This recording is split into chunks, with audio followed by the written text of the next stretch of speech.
Well, hello, ladies and gentlemen, and welcome to MaxSpeedTV, where tonight we have the 3-Wide Racing League presents the RaceKings Cup Series at Rockingham for 200 laps. And in the booth with me tonight is my good buddy Tanner Sharpe. How you doing out there, Mr. Sharpe? Doing all right. Getting ready to go at this historic racetrack of Rockingham Speedway. I mean, this is a historical landmark right here. Even though it's abandoned today, which nobody goes here. Obviously, it's abandoned. It's old. But I tell you what, it's laser scanned on iRacing, and it gives the race fans who are on iRacing the opportunity to drive on a racetrack like this. With 22 to 25 degrees of banking in the turns of this track and 8 degrees on the straight, it's going to be an exciting night, especially with the weather being an overcast setting. So I'm curious on how the car handles are going to be on corner exit. Man, I've heard a lot of drivers talking about the car just snapping a direction on them, especially on corner exit, while they were in practice. Speaking of practice, here's our current top 10. As you can see, Paul Ross, Cameron Rich, Randall Falks, Chuck Sweeting, and Kevin Finn will make up your top 5 in practice times. And then at the bottom, you can see coming up next for you guys is qualifying. And then tomorrow, right here on MaxSpeedTV, is the American iRacingLeague.com at Limaland.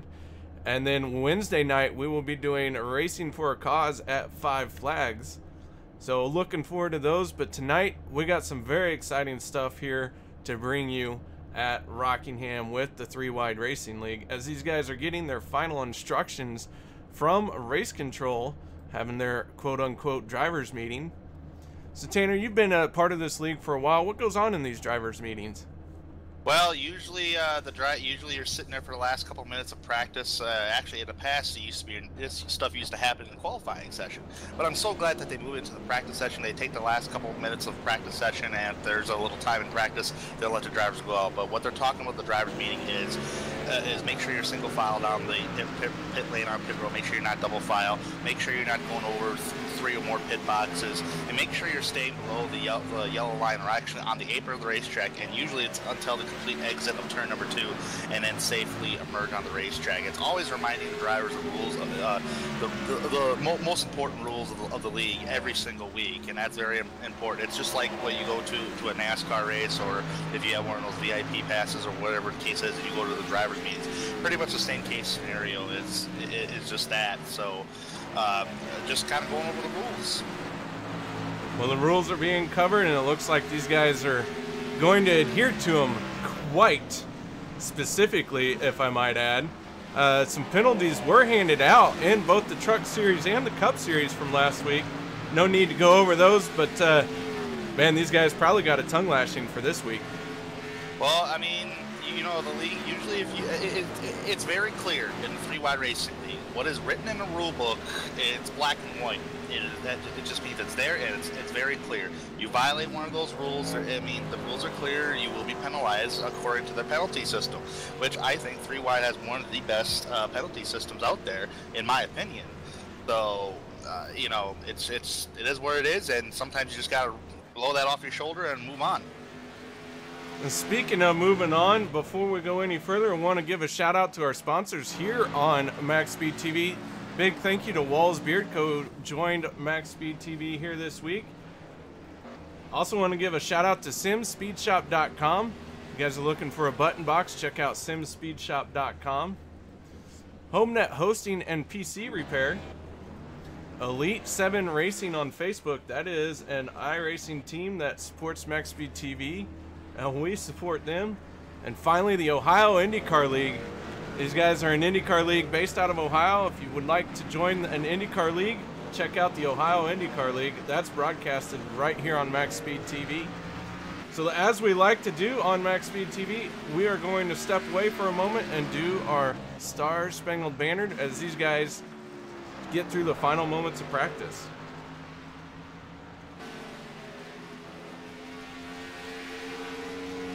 We take you down onto the track for our opening ceremonies. Ladies and gentlemen, please rise. Please remove your hats. Oh, say, can you see by the dawn's early light what so proudly we hailed at the twilight's last gleaming, whose broad stripes and bright stars through the perilous flight o'er the ramparts we watched were so gallantly streaming, and the rocket's red glare, the bombs bursting in air, gave proof through the night that our flag was still there. Oh, say does that star-spangled banner yet wave o'er the land of the free and the home of the brave?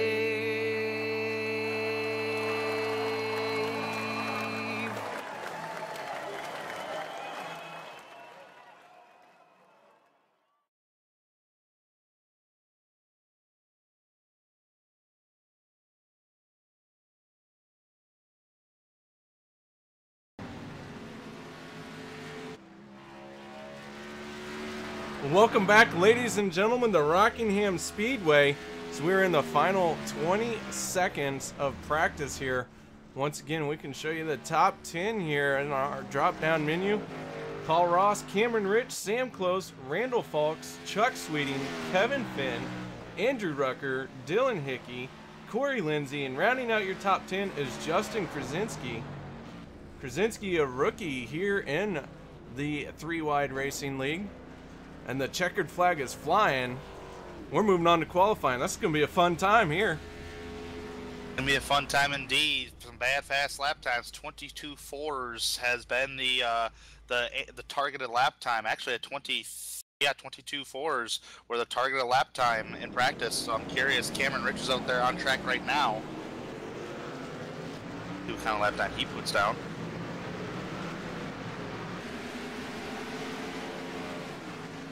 So Cameron Rich is out on track here. A lot of the drivers hitting the field or the track for the first time for a real a lap that counts. Good grief, I'll spit it out sooner or later. Cameron Rich taking the green flag there.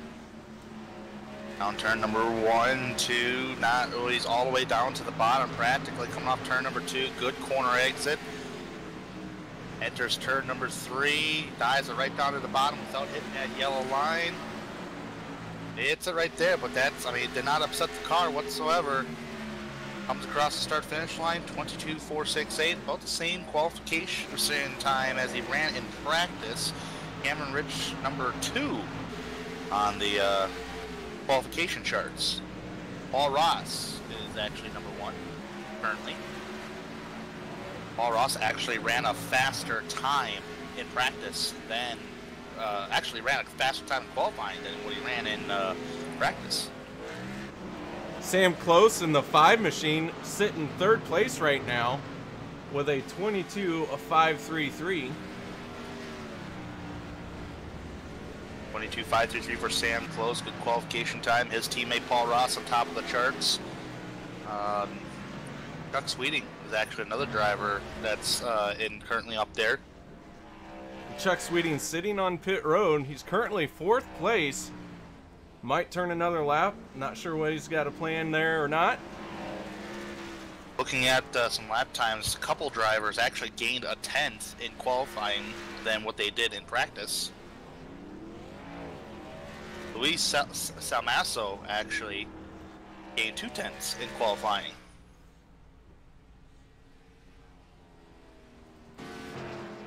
Checking in on Nick Miller in the 9 machine. Nick Miller doing a great job here qualifying inside the top 20. He's currently 19th with a 23.094. Coming around to do another lap. We'll see if this is a better lap for him. Down the backstretch he goes, diving off into 3 and 4. Car were usually, oh no, he's gonna pull down pit road here. The car really bounces a lot in turns 3 and 4, and that's what I was seeing out of Nick Miller. The car was just bouncing like crazy. It is an old surface. Randall Fox jumping up into second place. No one has a time for Paul Ross yet. Paul Ross was at a 22.404, holding on to that top spot. It looks like Brent Miller and Michael Skinner are out on track right now. Paul Ross actually ran the fastest lap time, better lap time than what Cameron Rich did in practice. So that's 22.403 is actually the fastest in this entire session, actually throughout the night, throughout the evening so far. Cameron Rich, I figured, would probably beat that, but actually he was slower in qualifying than what he was in practice. So Brent Miller jumping up to 14th. Michael Skinner going to be 19th.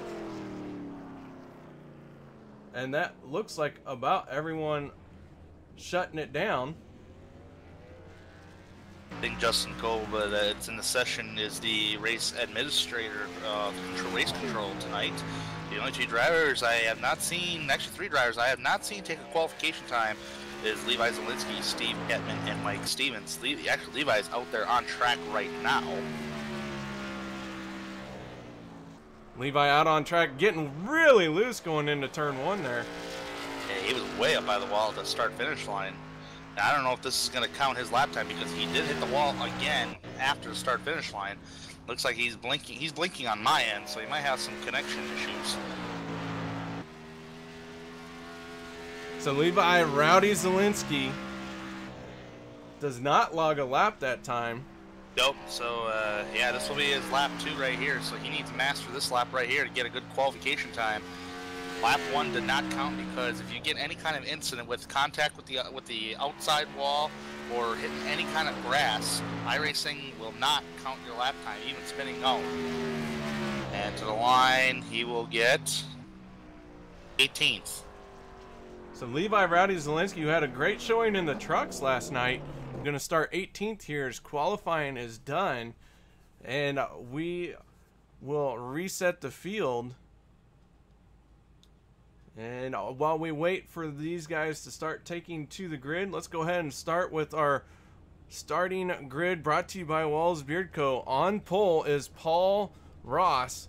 Starting outside of him, Randall Fox. Row number 2 will be Cameron Rich and Sam Close in the 5 machine. Row number 3 will be Chuck Sweeting and Justin Krasinski in the 48 machine. Row 4, Dylan Hickey and Luis Salmaso. Row 5 will be Kevin Finn and Corey Lindsay. Row 6 will be Matt Hackathorn and Richard Lafferty. Row 7 will be Chad Brown and Brent Miller. And row 8 will be Wade Lear in the 03 and Johnny Thomas starting 16th. Tanner, how about you take us the rest of the way, man? Row 9, Andrew Rucker and Levi Zielinski. Row 10, James Duke and Jordan Teal. Row 11, Michael Skinner and Drew Eisman. Row 12, Richard Hines and Nick Miller. Row 13, Jonathan Cogswell and Rusty Webb. Row 14, Kyle Hanshaw and Justin Cope, who's actually going to be our race administrator, so I guess you could say Mike Stevens. And row 14, Steve Ketman. That is a total of 29 cars that look like that are going to take the green flag this evening. We got quite the field here tonight, so good turnout here for Rockingham. We're going to be excited to see this race unfold. It's going to be a great time. I hope everyone's strapped in and ready to go. And, man, now what do we do? We got this thing done a little fast. We did, but it looks like we're getting ready to go here. All drivers have control of their cars right now, trying to get into gear, for at least first gear, to start moving the car. As they're going to do one pace lap here at the Rockingham Speedway, this historical racetrack. We got some pre-race analysis. It's 65-degree air temp. Humidity is 71%. The track temperature is right at 70 degrees. You see we got about 5 mile/hour east wind. It is overcast. And our tire and fuel window, I talked to a couple drivers beforehand. Everyone seemed to think 55 to 60 laps for fuel, and everyone is talking about taking tires almost every chance they get. Yeah, absolutely. This track is an old surface. I mean, I don't know all the repaves and all that. All I can say is this track opened up in 1965. This track was laser scanned by iRacing. Obviously before the shutdown, and now it just sits as an abandoned racetrack. But here we go, KR, coming off turn number 4. Pace car's gonna make a dart left down pit road, and it's gonna be all Paul Ross taking the green flag. And here we go, green flag in the air. We are underway here at Rockingham. Paul Ross enters for first time 22 to 25 degrees of banking. First side-by-side battles, Randall Falks and Cameron Rich. That is a battle for second place down the back straightaway, entering turn number 3. And coming off turn number 4, looks like Cameron Rich is going to get it. Paul Ross is going to be the first lap of this evening's festivities. Another battle back here, number 48, Nathan Velez. Actually, excuse me, Nathan Velez, excuse me. I'm so used to seeing Nathan drive that Oakland Raiders Ford, but tonight it's Justin Krasinski, part-time driver in the 3-5 Racing League. He's trying to go underneath the 26 of Chuck Sweeting. They're battling side by side. That will be a battle, I believe, for 4th on the speedway. Krasinski gonna hold on to 4th place, slide up in front of the 26 of Chuck Sweeting. And these guys down the backstretch one more time. Down the back straightaway, everybody trying to get in single file mode right now. Not really seeing any heavy side-by-side battle. There's some good side-by-side battling deep in the field. 33, Jordan Teal got a little high above the racetrack back here, while number 15, Michael Skinner, gets under him. Here comes Nick Miller on the bottom. He's going to take advantage of this. A bunch of drivers utilizing that higher line in the early stages of this race, and it's not working up to their advantage. There's contact in the back straightaway between a couple drivers. The 88 of Rusty Webb is around. First caution of the night. So Rusty Webb is going around here. We're going to check out and see if we can figure out what happened in our MaxSpeedTV replay. Looks like coming off of turn 2, I think the 88 got a little tight and got into the 87 there of, I think, that's Richard Hines. Yeah, it looks like the 87, the 63, and the 88 all just kind of ran out of room with each other. Ooh, man, this 63 just squeaked by. If anything, he got minimal damage. Oh, yeah, he's got a hood knocked up a little bit. So caution flag flying here at Rockingham. Almost said Richmond. And we have a few drivers peeling off for pit road. Yep. And this is kind of expected in the opening stages of this race, that the front leaders don't go in. You expect the back markers, actually back guys, to really pit. So Richard Lafferty, the first one to come down pit road. He's going to be making his stop. We expect to see everyone taking 4 tires. It's here early. I don't know if I would come down for 2 tires at this stage. I think I'd take all 4 and see what I could do with 4 fresh tires. Well, yeah, absolutely. The 44, Matt Hackathorn, number 8 of Lafferty, 83 of Johnny Thomas, 59 of Zielinski. I mean, you got a good number of guys on pit road here. So when we take the green flag, let's see if there's a difference in about, what was that, 5 laps, 4 laps? 4 laps. I'm going to say 4 laps. Very interesting call, but I mean, as expected, if the front leaders don't come in, expect the guys in the back of the pack to. Yeah, I would have thought maybe a few more, but that's still almost half the field, just a little less than half the field came down pit road, so good call for those guys. Gives them a chance to get some fresh rubber and see what they can do with it. Like I said, that'd be exactly what I did if I was back there. Lets me know just how big of the fall off really is. I think the first driver with the freshest tires, I think, going through my timing and scoring. Sorry, these third-party apps get me a little crazy here when things get cycled around, but the first driver on fresh tires will be that number 8 back there, He's in 17th. That's Richard Lafferty. All right, so we want to keep an eye on Richard Lafferty, see how far up the field he makes it, and that will give us a good idea. Yeah, actually, he'll be 15. Actually, lined up 15th currently. A couple drivers just went back down pit road to top off, like Andrew Rucker did. I think Kyle Hanshaw as well. So, top 14 looks like have stayed out.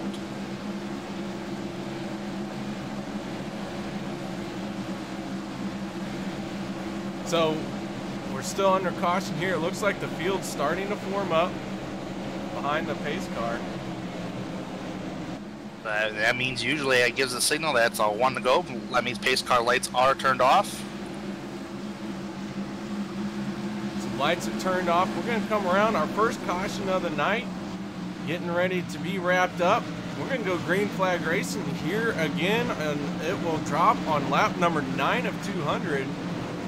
This is a 1 mile track, so we're going to be doing 200 miles. These cars are capable of doing 200 miles an hour, but not here. Oh, they're fully capable. I mean, in my opinion, they definitely are. It's a long race, but hey, whenever you're driving any kind of Cup Series on iRacing, kind of expect a little bit of an endurance race. I mean, come on, at least they're not racing for 24 hours. I meant 200 miles per hour on the track. Oh, yeah. Yeah, they're hitting about 160, 170. Yeah, they're close, but here we go. Pace car pulls off. Paul Ross getting on that loud pedal, getting a jump over Cameron Rich. Good jump again by Paul Ross, but a good jump on Paul Ross's part. Better restart for Cameron Rich. And Cameron Rich is right in his tire tracks. You know, one driver who I really was hoping to see out here tonight, that's our points leader, Peter Short. Peter Short won the first 2 races here in this series, and he has not made it out tonight. That's very unfortunate for Peter Short, but he does have 2 wins that have currently locked him up for the playoffs. But we will see a brand new winner here tonight at Rockingham. Wonder how them tires are doing back there. Richard Lafferty is already up to 12th spot in that 8 machine. He restarted 15th, so he is gaining positions here on the initial start. Let's see if he can. Right here, he's got a good gap between him and Chad Brown. Chad Brown's in 11th. I want to see how fast or how well he catches Chad Brown ahead. So far, he's created some distance from the 0-3 of Wade Lear. So far, the 8 of Lafferty is wheeling it and dealing it. Doing a good job. Actually, he's kind of caught Chad Brown. He had a good run off turn number 4. Yeah, he is closing up on him quickly. So go on our roll bar cam. We go on board with our T&D Rustic Decor cam. You can see just how much he's catching up to Chad Brown. He's going to make a move to the inside here. Right, this is a tough. Oh, you got a little high there. Yeah, he overdrove it just a little. Chad Brown had to give him the room. Both cars able to keep going, but Chad Brown might lose a spot here to the 0-3 of Wade Lear. Ooh, car high above the racetrack, almost hitting the wall. He may have hit the wall, if anything. I'm not saying any damage, so he did not. That was Dylan Hickey in 3 and 4. He is a rookie in the series.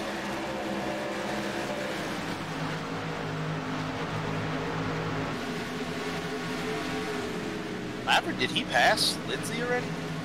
Oh, boy. No, he did not. No, Lafferty has got Lindsay in his sight, though. Lindsay currently holding on to the final spot in the top 10, running that 00 machine. I can give you an update on actually the fastest driver with four fresh tires is Richard Lafferty. Lafferty's actually quicker than most drivers out on the track right now. The other drivers, Drew Eisman, Johnny Thomas, Nick Miller, Matt Hackathorn, are currently 15, 16, 17, and 18 on fresher tires. Matt Hackathorn, one of those guys on fresh tires in the 44 machine, he's currently sitting 18th spot. It looks like Chad Brown slowed down the backstretch. Maybe had to get out of the throttle, gather the car back in, but he is getting freight trained by these guys. Chad Brown dropping all the way down to 16th, now 17th, possibly even 18th spot. Oh, as they make contact, Chad Brown, Nick Miller, more contact through the back of the pack, big pile up. Never thought I would say this, but a big one at Rockingham. So we go to our MaxSpeedTV replay. Ooh, looks like Chad Brown may, it was either that or he was trying to come down. Yeah, he just turned down right on Nick. Nick was already underneath him throughout the entire straightaway. Matt Hackathorn with some damage to 76 getting in there. A lot of cars just plowing in at the last second with nowhere to go. Oh man, do you have an onboard of the 89 of Brett Miller?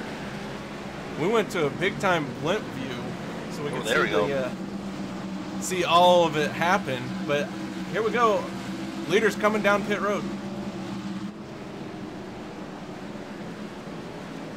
Leaders coming down. Everyone's making a pit stop here, including Richard Lafferty, who I thought might want to stay out, but he's going to go ahead and get back on the same pit strategy as everyone else. Tires mean so much here. Sometimes you just can't afford to lose all that track position. I think there's one driver that did stay out though, number 46. That was Kyle Hanshaw. He did not get credit for leading the lap though. And so Kyle Hanshaw, the only driver out there on track. Everybody else is on pit road though. That pit road is mighty busy. Here we go, race off pit road. Oh, I think that Cameron Rich beat the 18 off pit road. Yes, he did. What happened to 18 of Paul Ross there? Wow, he lost quite a few positions. Paul Ross losing some ground here. Looks like he just had a second or slower of a pit stop and about a second longer on pit road, added up to about 2 seconds overall longer pit stop than everyone else. Yeah, he really did not have any mistakes on pit road. I got some pit times right here. Paul Ross was a 15.4 compared to the top 4 drivers currently. Actually, Cameron Rich 14.3, Randall Falks 14.4, Justin Krasinski 13.9. That's huge. 1 second can be huge on pit road, folks. Always remember that. Now, Kyle Hanshaw, he is our new race leader. He pitted under that first caution. So here we're going to see if he can do anything with this clean air. He's got an opportunity, having not necessarily the oldest well, they would be the oldest tires, but he's taking advantage of pitting off sequence here to lead some laps. Lead some laps indeed, but he's going to get swallowed up as a whole. He's got about 11 lap older tires than everybody else. Actually, he's going to come down pit road right now. This may be a smart thing, because if he stayed out, he would definitely get swallowed up indeed. So give the race lead to Cameron Rich for the first time today. So Cameron Rich, our new leader. And Kyle Hanshaw just went in the lead a lap. Had to do 2 laps to get that done.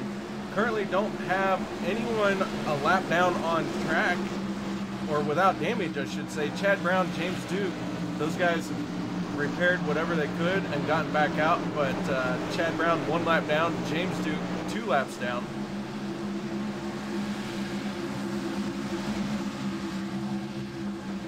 Going green here for the 3rd time today. There are 2 cautions.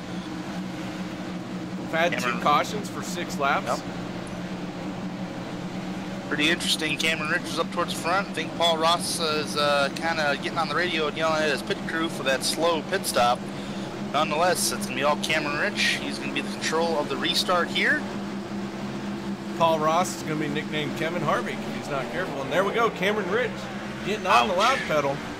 Yeah, he'll be nicknamed Jeff Gordon because he just spun the tires drastically on his restart here, but still trying to hang on for 4th spot. His teammate Sam close right underneath him. Great run on the high side by Paul Ross back there. It's kind of a little bit of a hornet's nest back here. Here you got Kevin Finn underneath the 26 of Chuck Sweeting. Battle for 2nd place going on. Randall Falks, Justin Krasinski.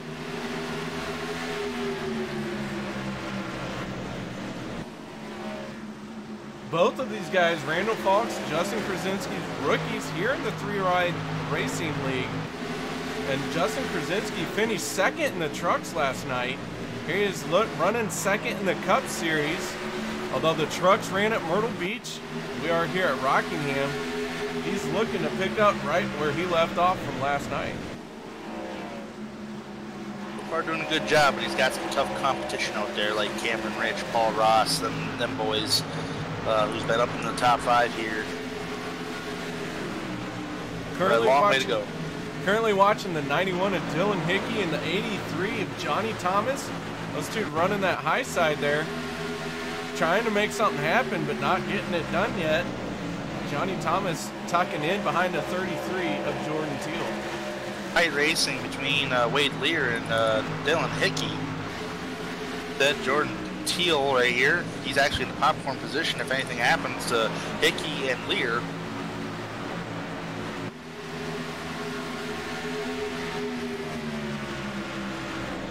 Dylan Hickey doesn't seem, I mean, he may be a rookie, but he ain't seen that fast tonight. I mean, he's outside the top 10. Actually, Wade Lear almost hit the wall, had to back out of it. This is going to allow Dylan Hickey to take advantage. Jordan Teal might possibly take advantage of this as well. Man, these cars really bounce so much, like a bounce ball, down turns 3 and 4. Very bouncy track. Very rough surface, too. Yeah, these guys get it sorted out. Looks like the 91 of Dylan Hickey going to slot into 11th, but Wade Lear not done with him just yet.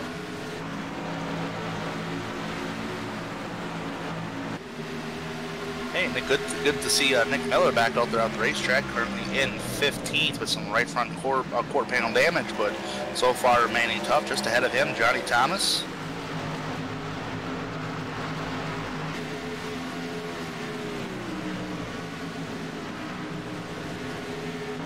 Johnny Thomas in that gold 83 machine.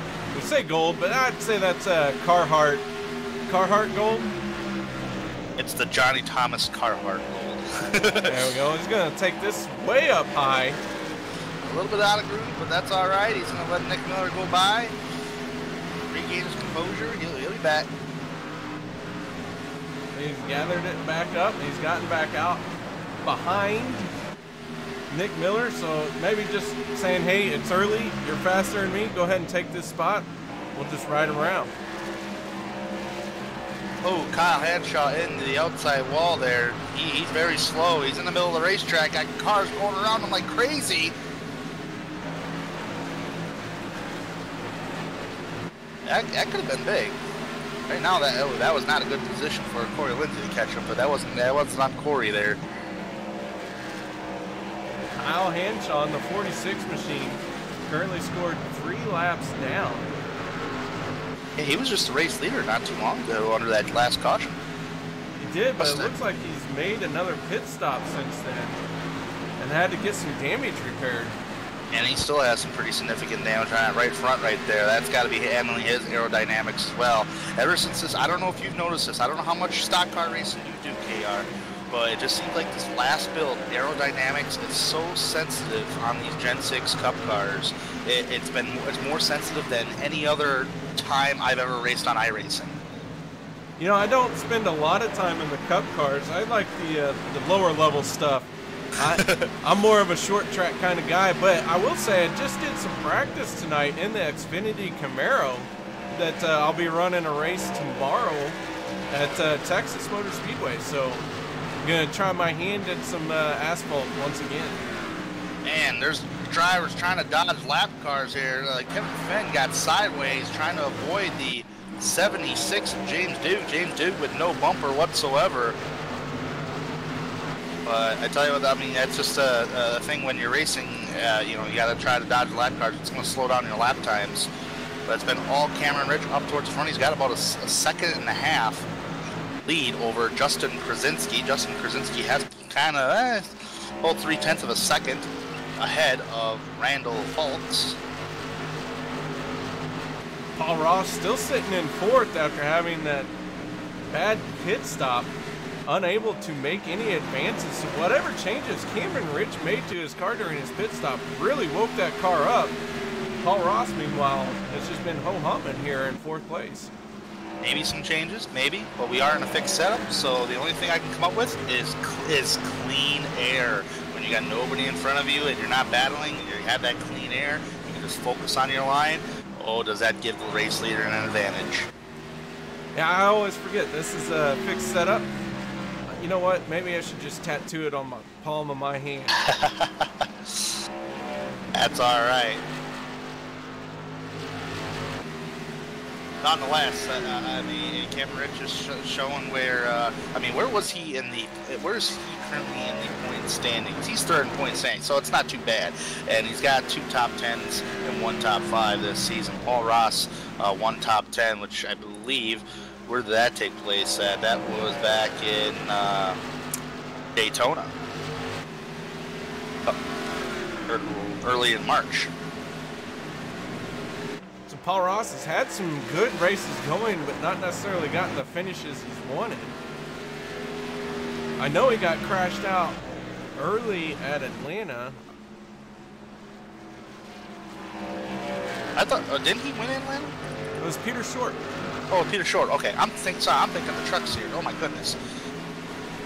But yeah, it was Peter Short. So far, Peter Short is 2-0, but he will be 2-1 after tonight. Cameron Rich still out front, opening up a lead here now over Justin Krasinski. Tell you what, Randall Fawkes has been. I mean, he wants to make a pass eventually on Krasinski. He's gotten close. He was the 10th. Right, he was right on his bumper at the start-finish line. Getting another good run on him coming out of turn 4 here. Looks like he was able to roll the center a little bit better than Krasinski. Down the straightaway, not as much. Looks like now he's diving down underneath him here in the 1 and 2. One thing I've been noticing about Justin Krasinski is every time he drifts high in the turn number 1, oh, here he goes. Krasinski's going to let him by. Every time Krasinski drifted high in turn 1, that's where Randall Fawkes was getting him. Right now, that was a swap right there. Not too much of a battle. Krasinski back to 3rd now. That'll put Fawkes in 2nd. Fawkes is having a really good showing here this evening. Kevin Finn on the back bumper of Paul Ross. He's wanting another spot here. Yeah, Kevin Finn, he's no slouch either. He can get it done, too. And I'm really liking that paint scheme, that Crown Royal Ford. Don't see too many of those anymore these days in NASCAR, the Crown Royal or Jack Daniels paint, but Crown Royal's here. Oh, and I think Paul Ross, he may have hit the apron there. I might slow down his lap time just a little bit. And I think Finn made the same mistake as far as the handling of the car, because Paul Ross kind of had a run on Krasinski. Wow, he almost hit the wall. You couldn't fit a piece of paper there. Paul Ross did. And here goes Kevin Finn on the bottom of Paul Ross. Paul Ross on the high side. Ooh, this is tight quarters, but good racing. Finn ain't gonna be able to get it done here just yet. Paul Ross doing his own, holding his own. Good race between those two drivers. Meanwhile, want to check in on the 83 of Johnny Thomas, Nick Miller in the 9, and the 44 of Matt Hackathorn. These guys still running really close nose to tail, trying to gather a position from each other. Hackathorn and Thomas were battling last time by at the start-finish line, but Hackathorn has now the position. Pretty good gap so far.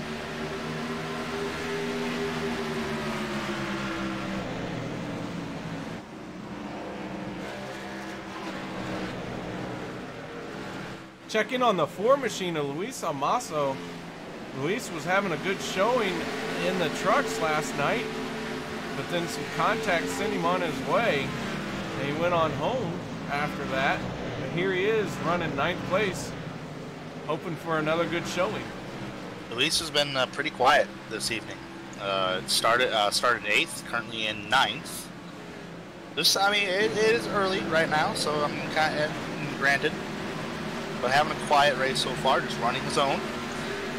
Pretty cool running for Richard Lafferty, who's actually ahead of him in 8th. Going on, car on the wall, that's number 63, as Mike Stevens with heavy damage. Oh man, as much as I love Coors Light, I hate to see a damaged Coors Light car.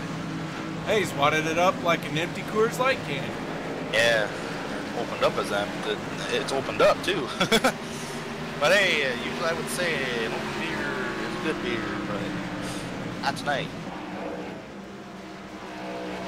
So Mike Stevens is a lap down. Jonathan Cogswell is currently our first car 1 lap down in the 27 machine. We haven't talked a lot about him. And he had a really good showing here in Daytona, the opening race.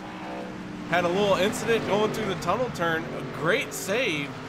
And then he's been working to recover a great finish ever since. This guy's sitting in 23rd spot right now. Pretty nifty battle up here, man, between 4 drivers. It's not really balanced side by side, but they're nose to tail. Actually, 5 drivers, excuse me.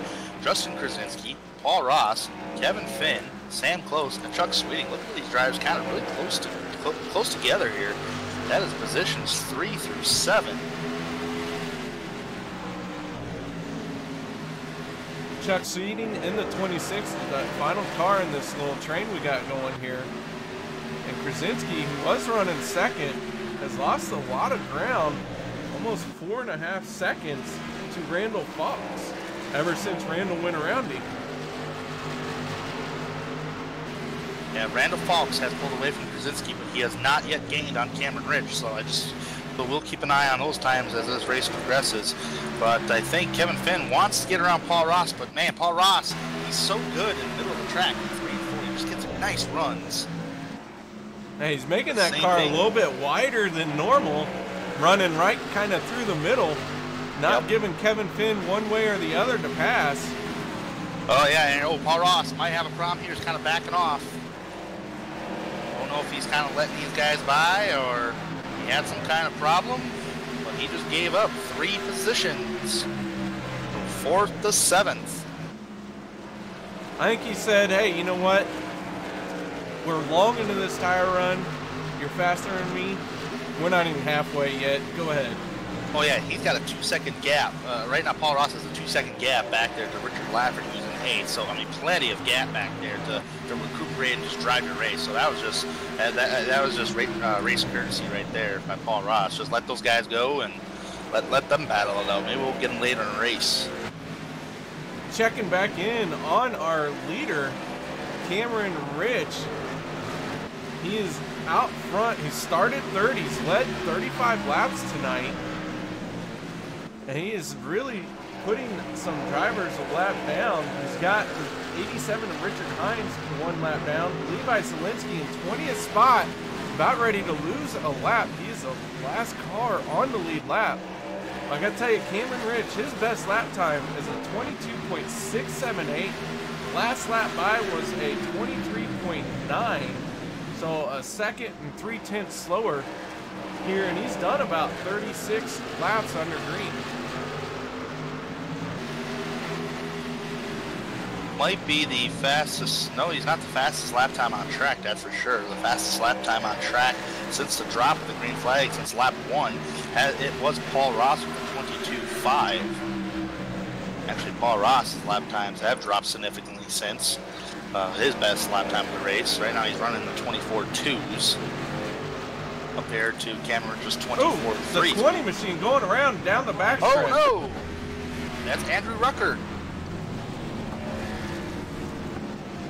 Caution is out for the 4th time today.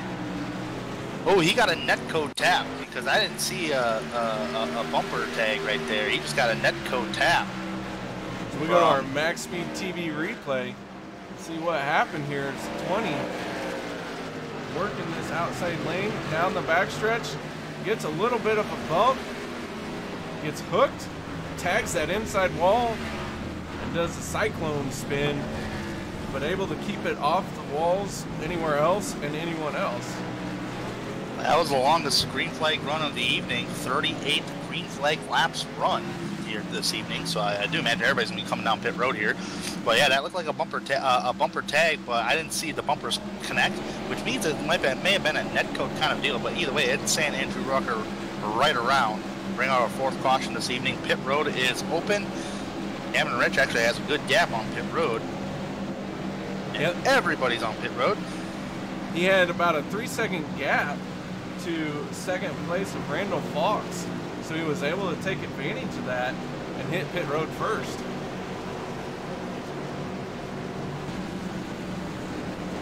So Cameron Rich making his stop, getting serviced. As long as he doesn't make a mistake here, he should win this race off pit road.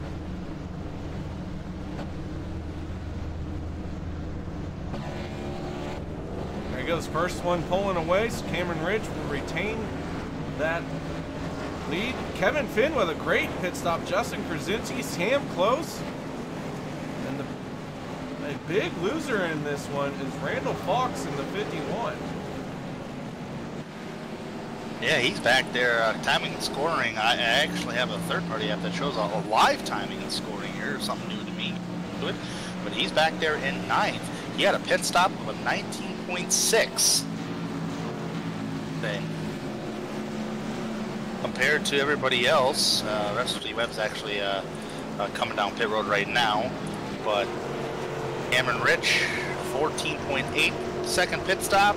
Kevin Finn, you said, 14 flat of a pit stop. Krasinski of 15.1. So an average about 14 seconds of a pit stop for usually the top 10 drivers. But man, Randall Fox, that's costly. That's pit road cost. I wonder if he overshot his pit box. I would have to go back and take a look. But usually the timing here is just a pit crew. He had 5 seconds, so maybe he had some damage where he possibly tagged the wall coming out one of these corners. And maybe wanted to patch it up a little bit. Took an extra. That means he would take an extra 3 seconds to patch that up. That could be that's a very true statement. Could be a very true statement right there, KR. So either way, it costs Randall Fox, so he should be back there about 8th spot, actually. That 51 machine came into the pit second, gonna leave 8th. So he's got some work cut out for him. And we saw with Paul Ross, who was our leader coming into pit road, but then lost some spots, never was able to gain them back. So we'll see if Randall Fox is going to run into the same issue here. Got the one to go, right? Yep, yeah we do. 1 to go. Cameron Rich, your race leader. Kevin Finn, front row outside, seeing some clean air for the first time. Nothing but the pace car in front of these two guys.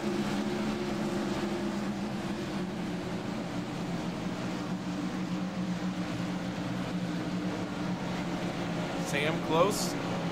And that 5 machine gonna make up the outside of row number 2. Justin Krasinski in the 48 inside of row number 2. It's gonna be a good restart, guys.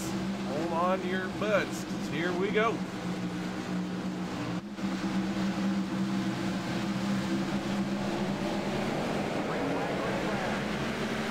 Green flag flies. Cameron Rich gonna get a good jump. Justin Krasinski following right on his tail. Gonna make a move on Kevin Finn and going after some more here down the backstretch, closing up on Cameron Rich in a hurry. Yeah, right to that back bumper. But I don't know if he's going to be able to make a pass just yet. He's trying really hard. Krasinski is on Cameron Rich. But I don't think he's going to make nothing happen just yet. Cameron Rich got a nice. He got to the gas so much better than what Krasinski did in 1 and 2. Just pulled a little bit of a gap right there.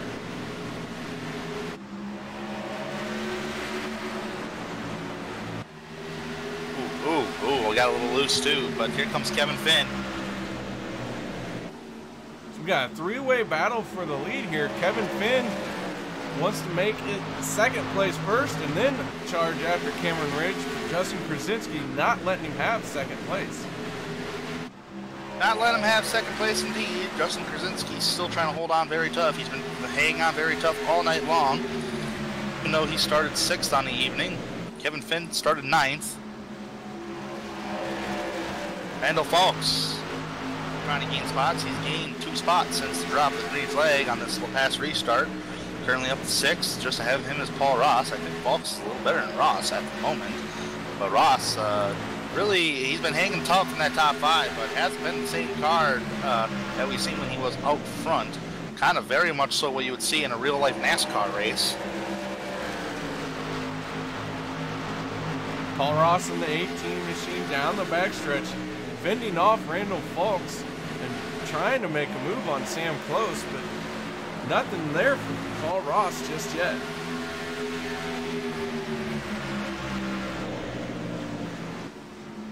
Nothing yet, but looks like Close took it a little high, and it's gonna cost him. Sam Close losing 2 spots there, washed up, and then did not try and fight for the spots back. Gonna let those 2 slide underneath, and will settle in 6th place now. Cameron Rich looks like he's pulling away, and there goes Kevin Finn around Krasinski. Kevin Finn back to 2nd place. Krasinski losing some ground here. It looks like Paul Ross closing in on Krasinski here as well.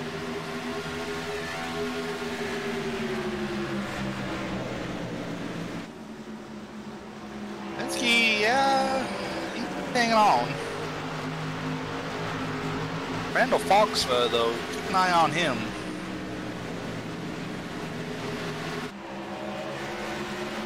Trying to see if there's any other battles on the racetrack. I'm just kind of scrolling through the field. There's one deep in the field here. Chuck Sweeting going underneath Wade Lear for 14th. Wade Lear on the high side. He's going to lose pole position because of this. Chuck Sweeting, Nick Miller, and looks like Matt Hackthorne. Almost contact between those 2 drivers. Hackthorne's going to get the spot. Matt Hackthorne in the 44. Moving up to 16th spot. Wade Lear looking to challenge back here as he looks to the inside. Challenging back indeed. Hard racing for these drivers. Almost contact again, man.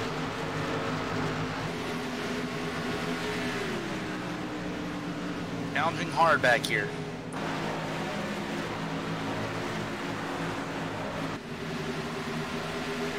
Meanwhile, up front, Kevin Finn slowly closing in on Cameron Rich as Cameron has to work lap traffic. The 20 machine getting into the wall. 20's going around right in front of our... Oh, no! Sam Close involved. Richard Lafferty involved. The 91 of Dylan Hickey involved. He actually got out of the wall on the exit of turn 2. And actually, after he got off the wall, he was just fighting. He was fighting with the wheel just as he was getting into the wall, and the car just got really loose, still trying to fight the wheel. And did Kevin Finn make contact? I don't think so. Sam Close made heavy contact. Richard Lafferty, Dylan Hickey spinning to miss. And everyone shutting it down behind them, able to get through this one. But big time accident. Man, who ran over who trying to avoid that accident? That wasn't Hickey's fault. That wasn't Lafferty's fault either. Lafferty actually ran over Hickey, but those drivers were both just trying to check up. Lafferty was actually smoking the tires, getting on the binders there. So leaders coming down pit road. Justin Krasinski gonna stay out. Krasinski did not pit. Actually, I take that back. Hickey was actually already sideways before Lafferty even got to him. Yeah, you're right. Krasinski stays out. Cameron Rich on pit road. First car into his pit stop. We'll see if he has another stellar pit stop. If he can get out here first. He's rolling, and it looks like he will. Paul Ross coming off 2nd. Kevin Finn 3rd.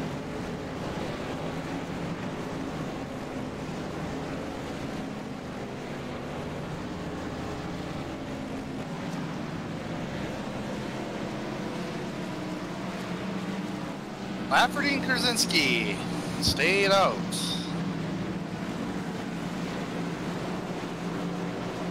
Interesting. Looks like they are pitting now. Might have been a lap down. I don't see how.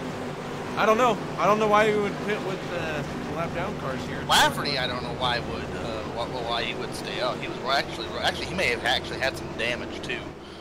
And maybe he was hoping to lead a lap, which did not happen. So our new leader is Justin Krasinski. We are working our 4th caution for 13 laps. Still got 125 to go. We got 3 registered lead changes for this race so far.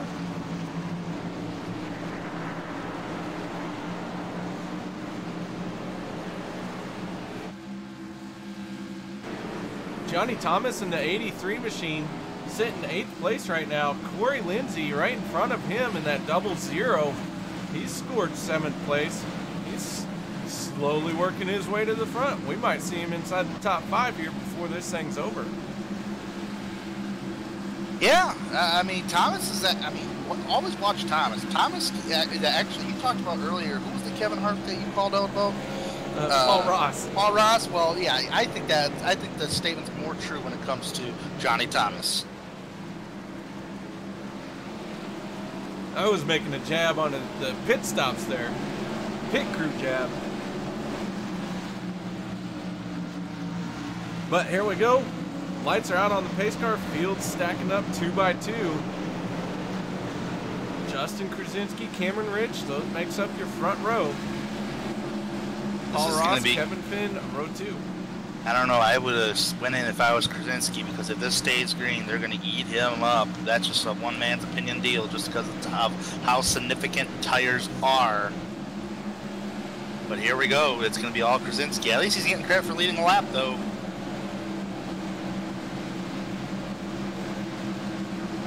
All right, man. How about you take us away for this one?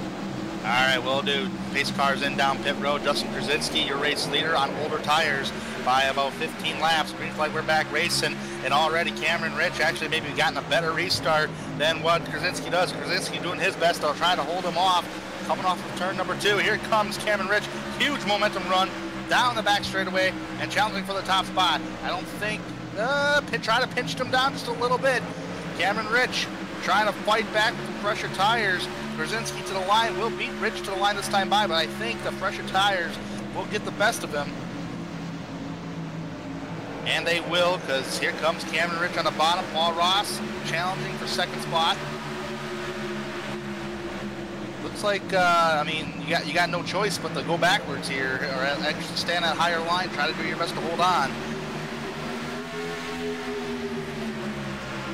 And Krasinski looks like he's going to be freight trained here, but he's holding tough on that outside. Is Paul Ross going to clear him here as they go down the backstretch? Here comes Dylan Falks. Well, he's going to try to, he wanted to make a dive down there. He didn't want to clip that left rear quarter panel either. That door kind of got slammed on him. And Dylan Falks got a little loose. He hit the apron on corner exit right there. Not a good spot to hit the apron, because that can really snap loose the car. Almost backs right up into Kevin Finn on the entrance of turn number 1. But man, they're still intact with Krasinski. Paul Ross 0.3 of a second behind Cameron Rich.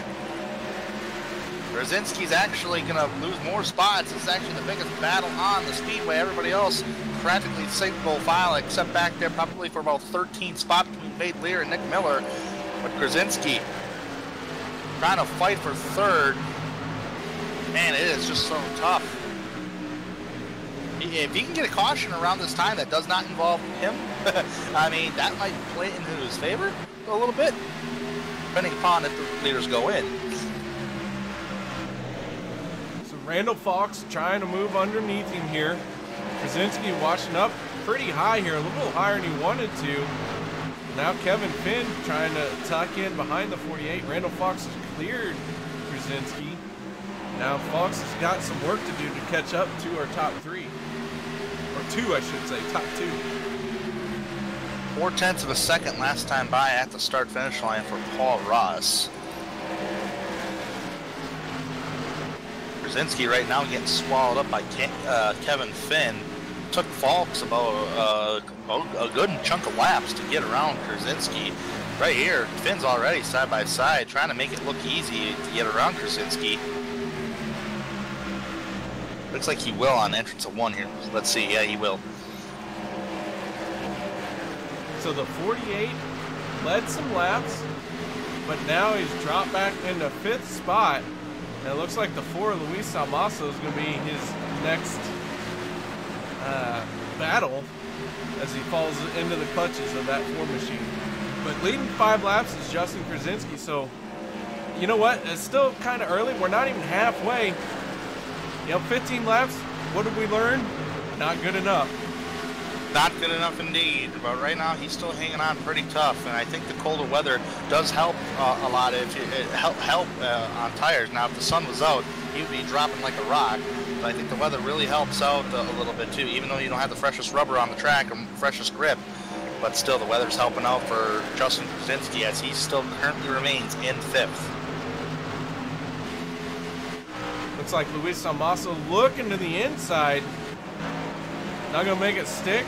Trying to run down the front stretch here. Salmaso running that Heineken backed machine. Looks really nice. That's a pretty green. Somebody needs to tell Luis that's a bad color to have on a race car. He should not be tempting fate with his internet. I carry green on mine. You see me in the trucks with the Mountain Dew colors. Yeah, well, I haven't ever seen you up front. Ouch. Burn. Oh, man. I got to tell you, I'm waiting for the day you show up in victory lane, buddy. Well, I'll do my best in one of these truck races. Bristol, for sure, I'm intending on running. That will be the next truck race for 3 wide. Then I think after that, I got a long break.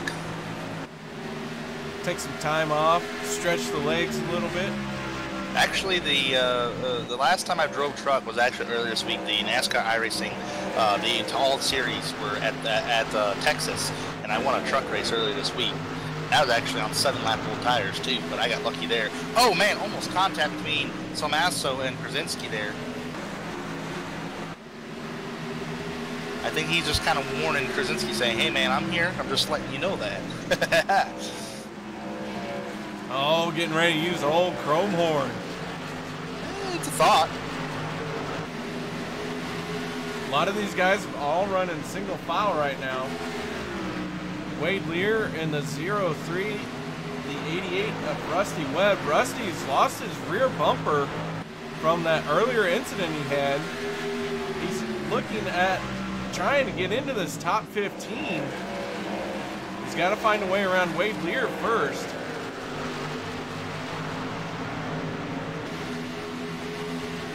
Yeah, a lot of damaged cars back here. Richard Lafferty hasn't been the same car either. He's got some significant damage from this last caution. Lafferty making a good run on the 88 here. Thought about the inside, but bailed out.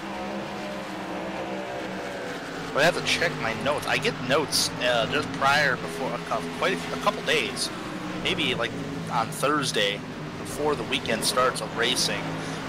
There is a rule in this. Oh, we got a caution on the track, actually. 91 and Dylan Hickey looks like he's gone around. We check our MaxSpeedTV replay, see what happened.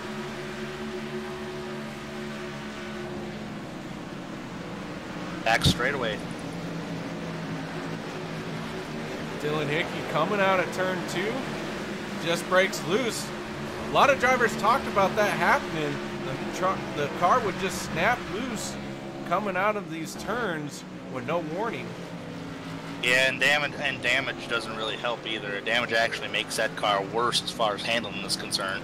Haven't really seen a lot of spins off turn 2. This may be actually maybe the second or the third spin off turn 2. I think it's the second, correct me if I'm wrong, KR, that has happened so far during race trim. And we saw the 20 get loose coming off the corner. Yep. Lost it in front of our leaders. He did that twice. One time he had help. Pit road is open. I assume everybody's going to be taking pit stops here. Yes, they are. Actually, Corey Lindsey's going to stay out.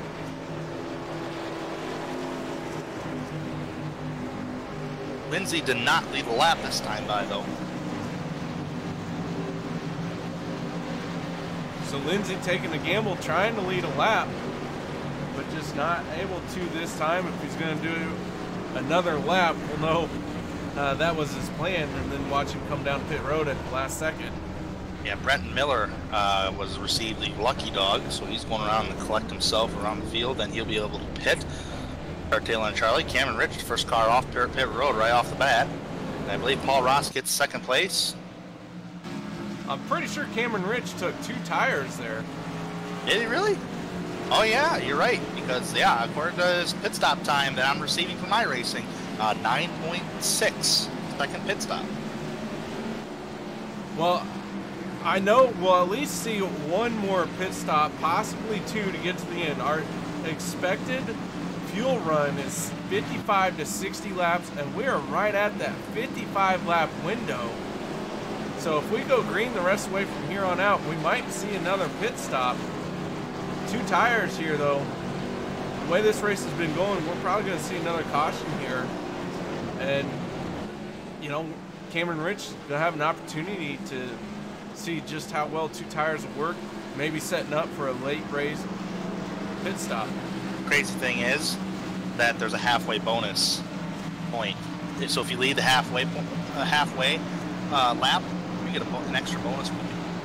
So that could be a cool way to stay out for Corey Lindsay. But I don't know if we're gonna. I don't know. He's got to hang on to that car for about a couple more laps. I think it's gonna be 2 laps, 2-lap shootout to the halfway point to see who's gonna get that halfway bonus point. Yeah, a heavy gamble here, trying to hold on with some older tires. We saw Justin Krasinski get eaten up with them. Krasinski's fallen all the way back to 7th spot. Now, we've made pit stops since then. He's gotten back on the same tire schedule. But that's going to be a tough gamble here. Yeah, I would say, yeah, we got the 1 to go signal right now, so he's got to hold him off for 2 laps, practically. So we're going to go green right here. So if Corey Lindsay can at least hold him off for 2 laps, Corey is going to get the halfway bonus point. This is significant right here. To actually, bonus points, any kind of bonus points, all points mean so much in this series. Corey Lindsay has led 2 laps, started 10th, has made his way up to the front here by virtue of staying out on older tires. As we're getting ready to have the green flag, Tanya, call this one for us as well. All right, well, we're going to come. Corey Lindsay's going to be your race leader. Pace car's going to make that hard dart off pit road. That halfway bonus point is on the line. Let's see if Corey can try to hold off the guys on fresher tires by about 19 laps of green flag laps. So here we go. Green flag is on, and he spins them drastically. Heavy contact. No caution because they spun out in the infield. Paul Ross, and oh man, there's a caution right there. And I think, who was the? Oh man, this is great. That was crazy. It's Corey Lindsay and Cameron Rich getting caught up in this, and Randall Fox being scored as our new leader. Oh yeah, Randall Fox, iRacing. According to iRacing, Randall Fox is the race leader at the time of the caution flag of timing and scoring. So this is the technically a white flag lap for the halfway bonus.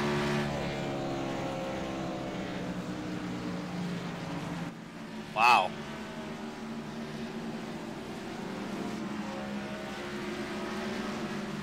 So Randall Fox not slowing down, not sure. I believe we're going to have a situation where the pace car didn't get reset, so this field is going to be jumbled up.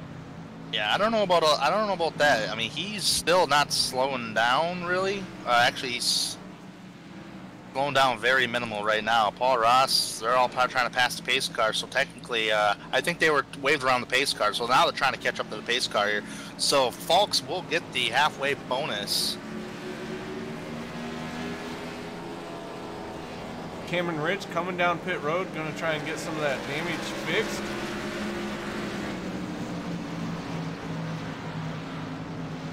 hate when stuff like that happens. But a lot of times you're just trying to go for that halfway bonus points, which is significant for point standings. But sometimes and you risk that. I mean, that's just racing right there. It's not intentionally. It's intentionally doing by staying up to get that bonus point, at least trying to go for it. But when you get into the gas, man, it's so hard because you're on older tires. The tires are screaming for grip, and you're just spinning the tires on the restart. It's very unfortunate, and things like that do happen. Yeah, so Corey Lindsey, not the way that he wanted that to go. And man, that was a big gamble on his part, and it did not work out, and unfortunately it caught up Cameron Rich as well. Cameron Rich had some pretty significant damage as well. I do want to point out, though, that there was a rule that I was about to talk about before we went over one of our cautions here. There is a 6-lap rule, which means if you're 6 laps down in a race, you're automatically parked. Well, James Duke is in danger of that. He's currently scored 5 laps down, and Kyle Hanshaw has scored 4. So these guys better find some extra pace here as they get ready to go green one more time. As the yellow comes back out, we will not see a restart. I have a feeling that this field is still a little jumbled up. A little jumbled up. They got to get the cars lined up ready to go here in the correct order here. So there was a reason for race officials to delay the yellow here. So it's always probably best to delay the yellow if the race officials believe that. There's some timing and scoring that's a little messed up right now. Cameron Rich, I'm showing 1 lap down at the moment. I think that was just because the incident happened at the start-finish line, and iRacing has a little bit messed up. I don't see a reason why Rich and Close would be a lap down, because I think Sam Close was involved in the incident, was he? Sam Close was involved in an earlier incident, but he was not caught off in this one. Now, what I think happened is when the pace car did not reset, everyone was circling around at 100+ miles an hour and got past the pace car. Everyone who pitted when pit road opened was unable to do so.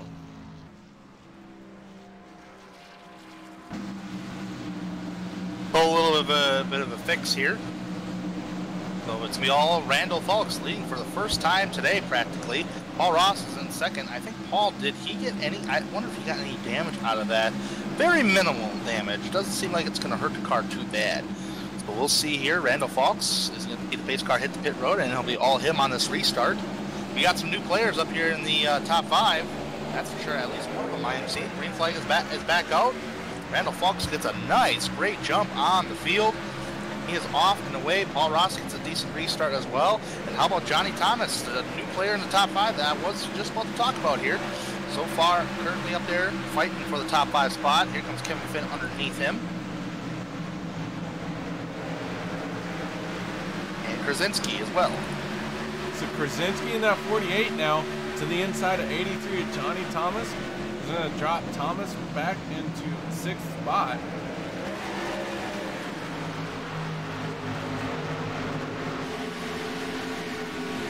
So the field now, we got Sam Close, last car on the lead lap, scored 18th place.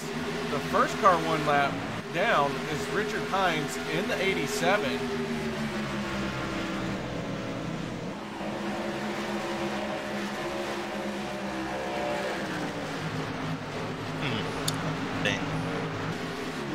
Drew Eisman in the 77 machine is slowly but surely working his way to the front. Started 22nd, and here he is in 7th place. The first time I know I've talked about Drew Eisman here tonight, and he's inside the top 10 quite stealthily. Been pretty quiet. He's with Eisman Tech Motorsports. Eisman Tech Motorsports consists of Drew Eisman, Cameron Ridge, and Jordan Teal. So all of those guys make up Eisman Tech Enterprises, if I can say it correctly. Thank you very much. Very nifty battle here. Kevin Finn, Luis Salmasso. Kevin Finn got around Salmasso. Here comes Krasinski trying to get underneath the Heineken machine of Salmasso. Nothing happening just yet. Man, Falks is just wicked fast right now. Falks is actually, he just ran a 23 flat compared to Paul Ross. And Paul Ross just ran a faster lap. It was a 22.9.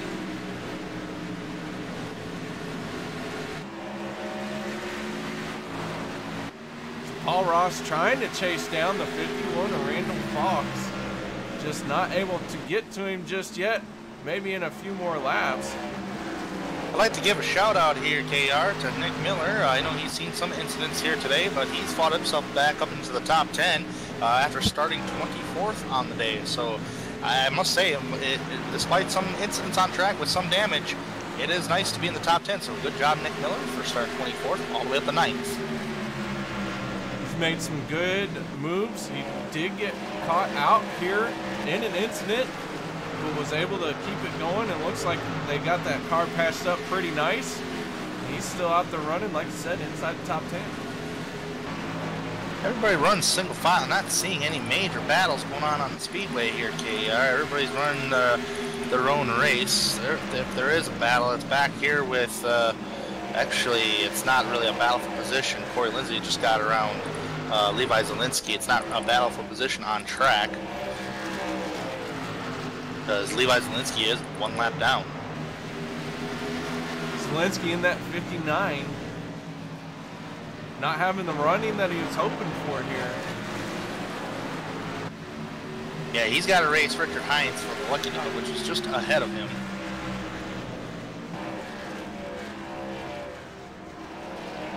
Check in on Cameron Rich, who's led some laps, but now he's got a heavily damaged car.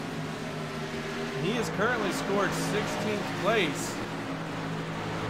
He's gonna have to struggle through for these next 75 or 85 laps. Here's where we are on lap 115 of 200. Well, Cameron Rich just ran a 23.4 at the start-finish line compared to a 23.3 to the race leader, so only a 10th off. It's not bad, though. Not bad, but driving a wrecked car for 100 laps or so, it's not fun either. Not fun, but I mean, you got to play the cards that you are dealt with at times. So, very unfortunate, but I'm sure we got a little ways to go, though.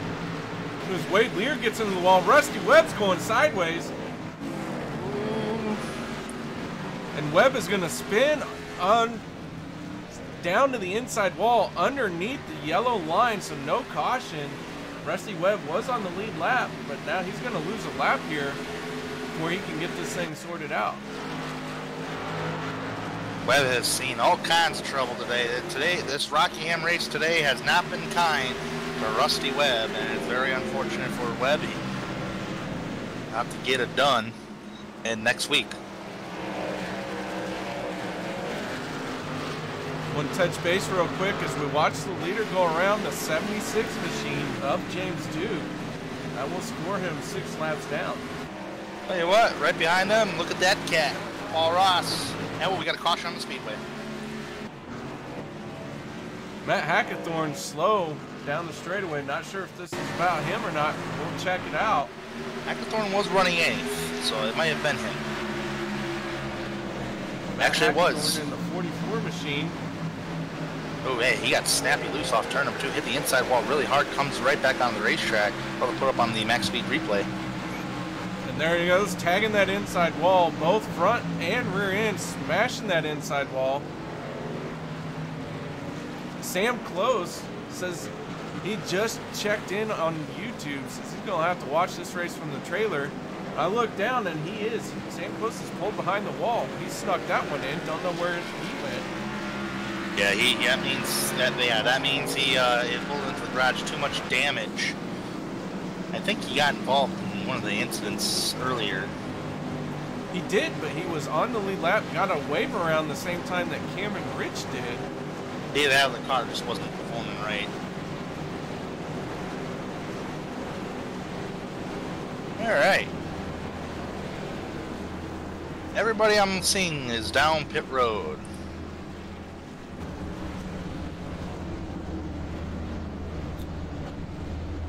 Sam Close saying she blew up. Asian let go on him. So Randall Fox going to win off pit road. Kevin Finn, Luis Salmaso, and Paul Ross. That's your race off pit road for the top 4. Man, if I was Paul Ross, I'd be getting on that radio to his crew and say, come on, guys, you guys got to step up your game. I mean, Paul Ross, he's hitting his marks fine entering pit road. It's just pit crew's just taking a lot longer time than usual. Paul Ross's pit time was a 15.2 compared to Randall Falk's 13.6 of a pit stop time.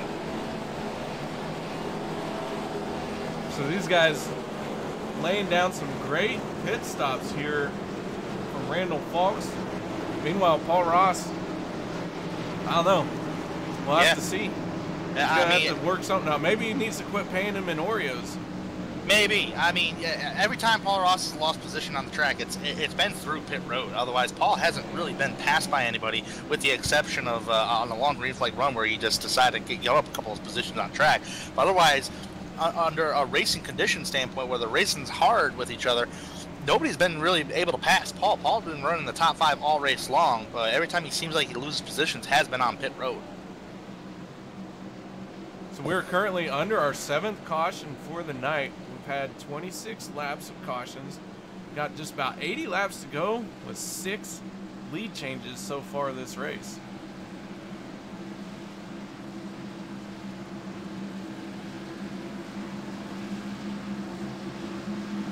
So Levi Zielinski trapped between the leader, the 46, Kyle Henshaw also trapped in there, and the 91 and Dylan Hickey. Those guys taking the wave around here. Yeah, I see Cameron Richards coming back down pit road to fix some more damage. Cameron Rich, looks like they've been hammering on that car quite a bit. Looks like they might get it ironed out. He was turning some decent lap times, and we got about, what is it? Out of 78 laps to go? I forget what I said. Yeah, it's about that right now, so we got a little ways. If we can get underneath 50 laps, we should be able to make it to the end. As far as fuel, if we do see a green flag run. So far, we have not seen that today. So Randall Fox in the 51 machine, your leader. Kevin Finn on the outside. Luis Salmaso, Paul Ross will make up row 2, row 3, 48, Justin Krasinski, and Drew Eisman in the 77. Here we go. Green flag flies, and Randall Fox getting a great start. Luis Salmaso following in his tracks. Ooh, contact with Kevin Finn. Wow, he just punted Finn right out of the way. It looked like, man, hopefully that could have been big. Could have been big, but some great driving by Kevin Finn, keeping it out of the fence. Very good job. I think that was just an overdriving the corner mistake on some asshole's part. But everybody gets away fine, nice and clean here. Pretty tough nose-to-tail battles up here in the top 5 right now. Paul Ross trying to target Kevin Finn. Nothing happening there just yet. Everybody run practically single file except Rector Lafferty trying to get underneath Jordan Teal for a battle for a top 10 spot right now. Lafferty, who was a lap down, got it back, got his damage as fixed as he could get it, and now he's making his way up into the top 10.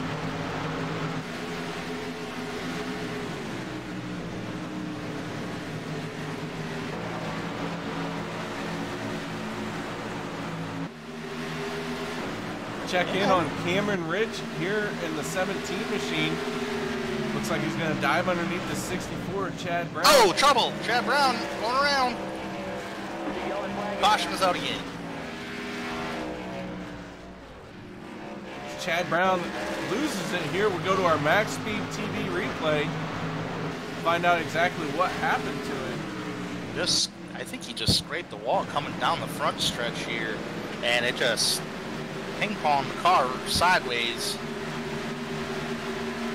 Trying to stay high for the 88 and 17 to go by him, tags the wall, and it shoots him down into the infield, and he was unable to save it at that point.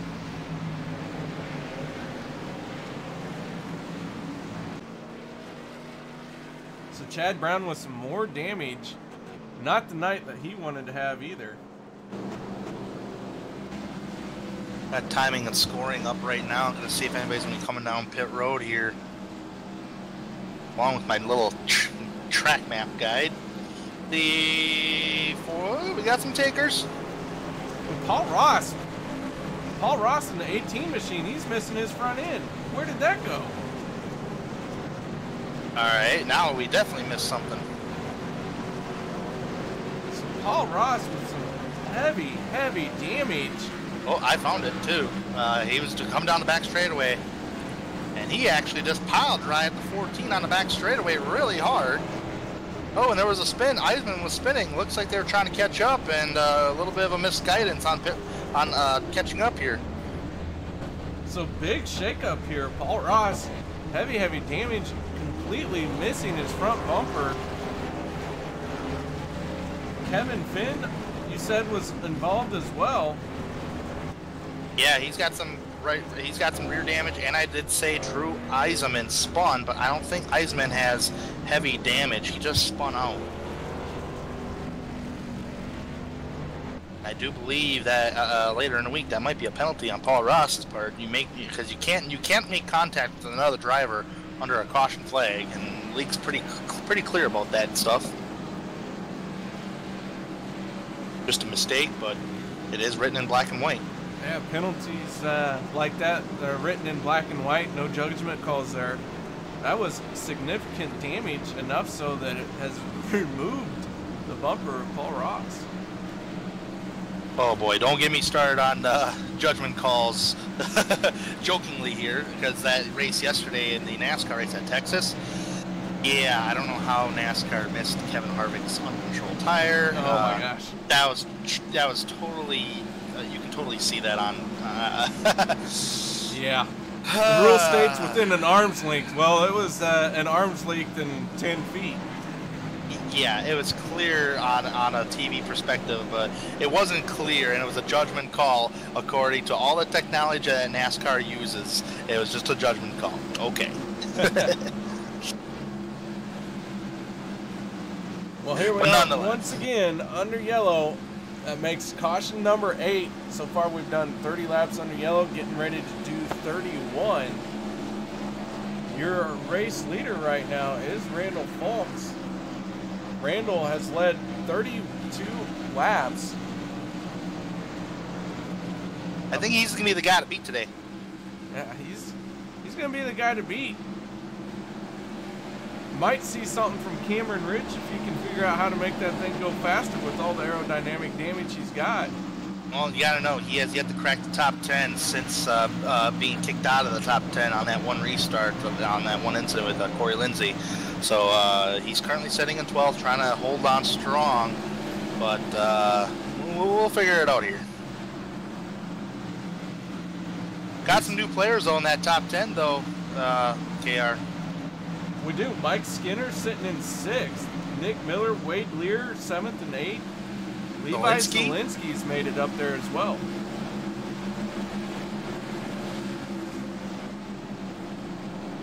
But pace car getting ready to pull off here as they come down out of turn 4. There it goes. Green flag flying. Randall Fulks getting a good jump. And the 33 of Jordan Teal going to try and follow in his tracks. Driving it down underneath Luis Amaso as they think about going 3 wide momentarily. Ooh. Ooh. Man, the oh no! Huge accident. This is going to collect many cars. There's a car going upside down, flying through the air. That was bound to happen with the impact the 2 cars made at the same exact time to the inside wall. That was Jordan Teal and Justin Krasinski. It's a big time accident there as we go to our MaxSpeedTV replay. We watch these guys coming out of turn 2. Oh, Kevin Finn having a great run today, involved in this incident. So there they spin to the infield. Kevin Finn, the one going end over end. Dylan Hickey's involved. Wow, that was huge. So Finn with some heavy damage.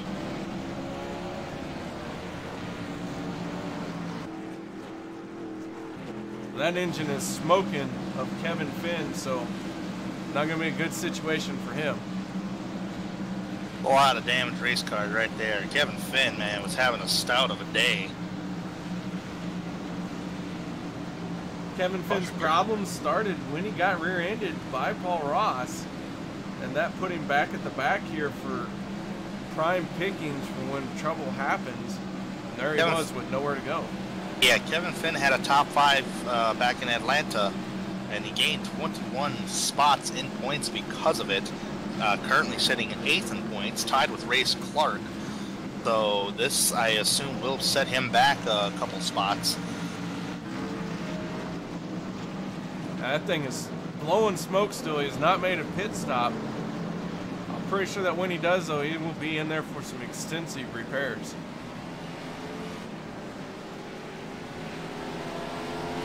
And I as a driver and with the experience, I've been in the same scenarios, getting caught up in incidents like that. And you've seen I have in the Daytona and the Atlanta race.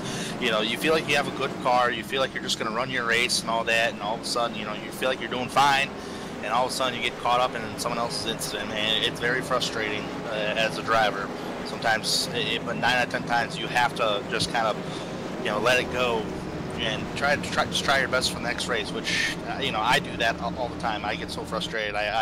You always see me vent on Twitter or whatever, but that's just taking out frustration on Twitter, just throwing some words out there. It's like writing in a journal book, but nonetheless, you gotta, you know, do your best every week, and that's what a lot of these drivers do. That's very unfortunate for a number of these drivers, like Paul Ross, who was running on the top 5. As you just seen, Kevin Finn. Justin Krasinski, I tip my hat to him. He was doing very strong up there in the top 5 as well. A lot of drivers having a good run today in the top 10 that, unfortunately, got taken out in some unfortunate incidents. Yeah, and that's Lady Luck here in racing for you. You know, everything can be going good, and then boom, your night is done, and it was of no fault of your own. Just wrong place, wrong time. Yeah, exactly, and it's unfortunate, but a lot of times when you're racing on iRacing, that's just the name of the game, and it's unfortunate, but you have to understand whenever you're racing, things like that is going to happen. So we're on lap 135 of 200. We're under our 9th caution of the night. Got 66 laps to go.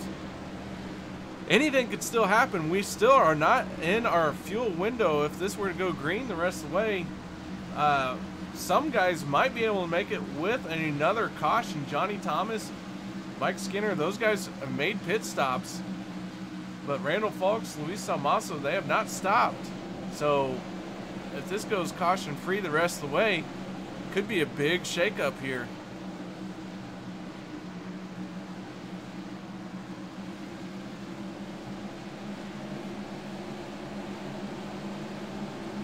Looks like the lights are out on the pace car. The field is formed up, ready to go. Here it comes peeling off, and Randall Falks getting on that loud pedal. He's been, yeah, once he gets on that loud pedal, he is gone. And so far, nobody has yet to pass Randall Falks ever since he has taken the race lead.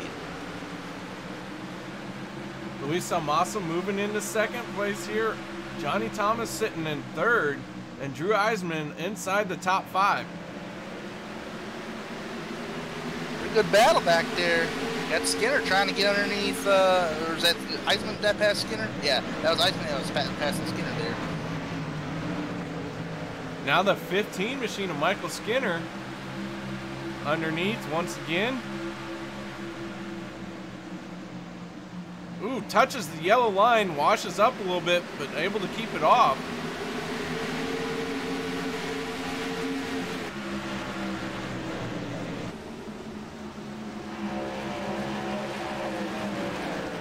Stayed green for the moment, though.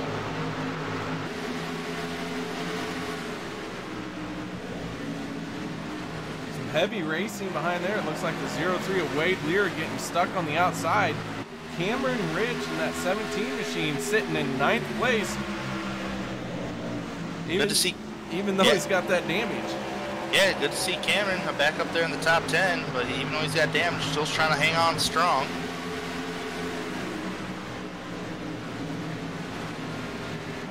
Wade Lear stuck in the high line here. Here comes Paul Ross. Paul Ross is actually in 11th. This is actually right here a battle for 10th right now. Paul Ross trying to make a top 10 finish, even though he's got a giant air dam on the front of that thing now instead of a nice nose that's cutting through the air. Yeah.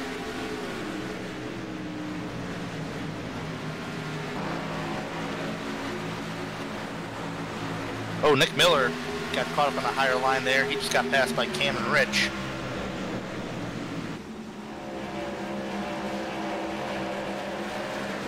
As we go on board Nick Miller, you can see he's got some wrinkles on that right front from an earlier incident. They did a great job of patching that, and you can see that extensive damage to Cameron Rich's rear bumper here as we look ahead.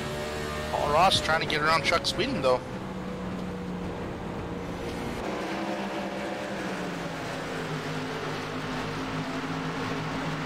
Paul Ross completes the pass.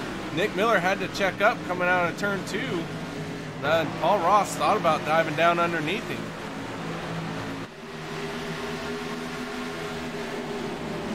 Ooh, we got some spinning. Uh-oh. Drew Eisman in the 77 and 15 of Michael Skinner in trouble here. Eisman taking a tow right away. That's very unfortunate. Let's see what happened here. Like a multiple car incident coming off of turn number. We'll go to our MaxSpeedTV replay here. You see Eisman gets sideways coming out of turn 4, wiggles, and just runs out of room. Michael Skinner would know where to go. Unfortunate victim in this situation. Man, did you see Eisman fight that steering wheel, though? He really tried to fight that wheel, try to stay off of everybody else. It did not work, and it took him out of this race. So Skinner with some extensive damage. Eisman taking that tow. So your leader, still Randall Falks, and here they come down pit road.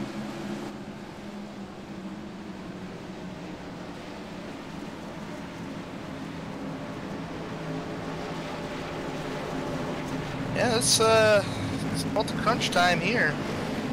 Got a little about 55 laps, about 56 laps to go here in this race.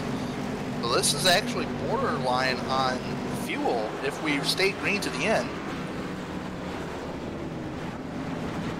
You sure could. You're about 55 laps. Ooh, it looks like the 51. Randall Falks missed his pit stall. So does Paul Ross. Randall Falks still hasn't made it into his pit stall. Here we go. Luis Almaso gonna win the race off pit road. Johnny Thomas gonna be second. Richard Lafferty third, and Cameron Rich fourth. Randall Falks, the big time loser, he's fallen all the way down to 15th spot. Wow. Huge loss by Randall Falks here with 55 laps to go. Not what you want to see this late in the race. Yeah, 14-1 of a pit stop. Man, he must have overdrove his pit box, you said, right? Oh yeah, it took him several seconds to get that thing sorted. 3 attempts at getting into his pit stall.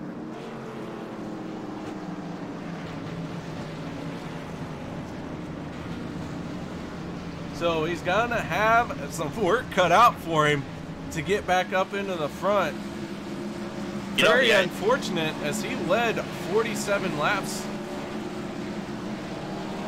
I don't know if you've noticed it here, KR, but I've certainly noticed it, that once a driver loses the race lead, they haven't gotten the race lead back.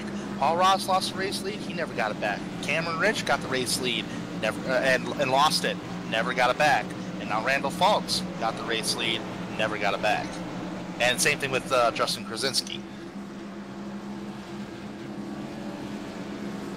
So Luis Almaso, he's hoping he breaks the trend. He don't want to lose the lead. He wants to win this thing. So that 4 machine is currently scored as your leader. He's leading his first laps of the night. Yeah. Johnny Thomas is up there too. Keep watching him. He's like the Kevin Harvick of 3 wide. Where did he come from? The closer. You got a 1 to go signal. Pace car lights are turned off. Richard Lafferty in the 8 going to be restarting 3rd. And outside row number 2, that 17 machine, Cameron Rich. Yeah, I can click on Cameron Rich here, and yeah, he's back in it. See if he's got a bad, fast car to keep it up there. Yeah, I agree with the same close in the chat. Caught some air, and hey, Kevin.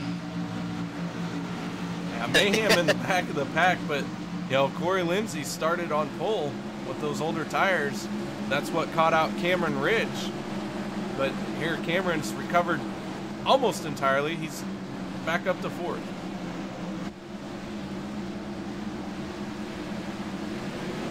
Back on the green flying.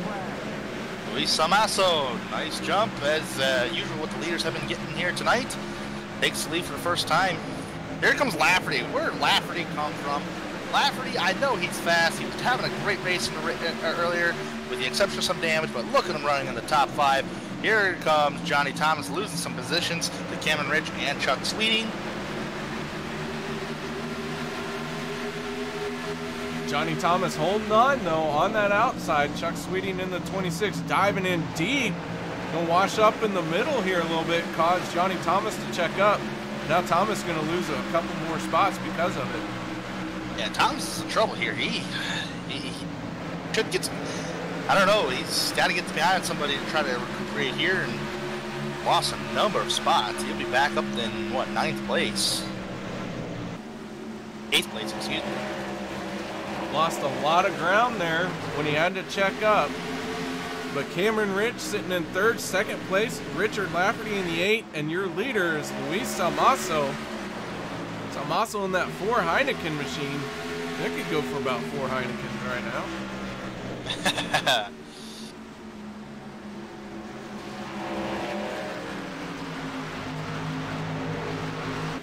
Cameron Rich making a move on the inside here. Gonna pass for 2nd. This guy wants the lead back. Damage or not, he is charging to the front.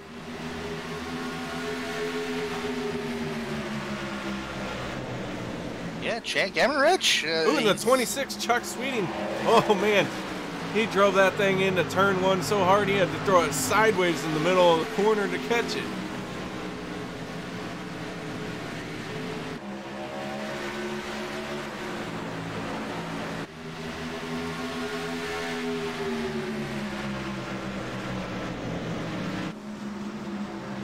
Cameron Rich working that back bumper. Luis Samasso, he might get this lead back.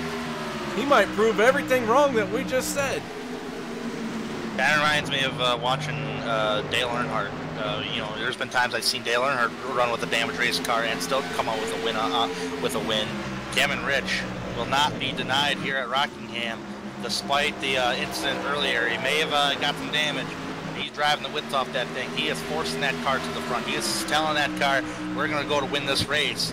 And I tell you what, looked underneath Samasso. Samasso looked like close the door. He's still trying to close the door. Here comes Rich with a nice run off turn number 4. Side by side to the line.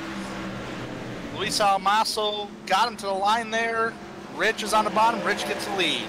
Yeah, Samasso moved up high there at the last second and let Cameron Rich by without pinching him down. So we got a new leader, and he just did it just to prove us wrong. Yeah. He wasn't wanting a lead until we said once they got the lead they never got it back. He was like, hold my Heineken. He was a lap down earlier, but there was some timing and scoring problems earlier that he was giving back a lap. And so our leader, Cameron Rich, back out front. Luis Samasso falling to 2nd here. Richard Lafferty still in 3rd. Shout out to Nick Miller. Despite everything that's going on around him, he's found a way into the top 5 here in the final 50 laps of this race. Definitely has. Nick Miller showing some stuff here at Rockingham. Could possibly come away with a top 5 finish.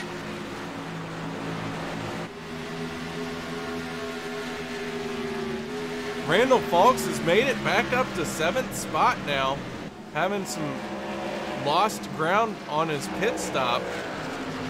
So it made it up to 7th, restarted 14.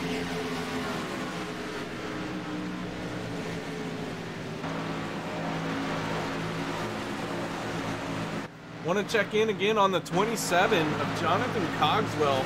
He's sitting 16th place, last car on the lead lap for right now.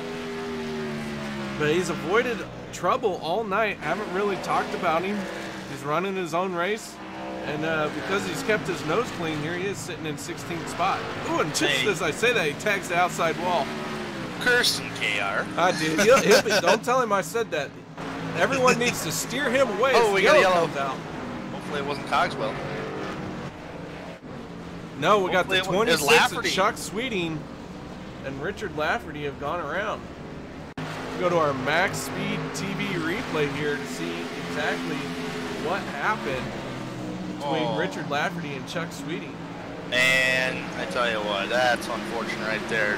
Three drivers are having a great run because this is actually a 3-car incident.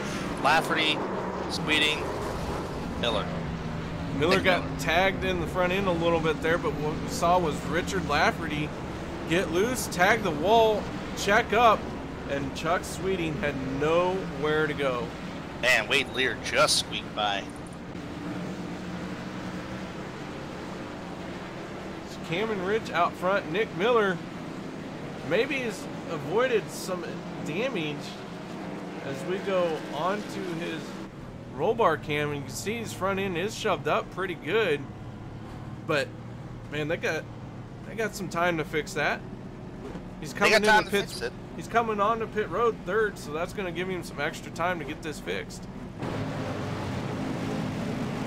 Everybody down pit road, and everybody should be able to make it on fuel from here on out. It's just a matter on who's got the best tires.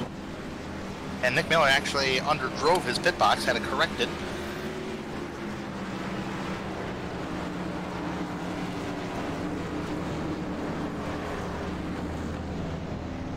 So everyone on to pit road here. All of our lead lap cars, I should say. Race off pit road going to be won by Cameron Rich, Luis Almaso, Wade Lear. Justin Krasinski going to hold on to it, 5th spot. Hackathorn stayed out, but I think he's going to pit this time by. He was credited for leading the lap. Randall Falks, currently have him scored in 5th spot, so he's continuing to move up the field here. Yes, Hackathorn does come down pit road in that 44 machine.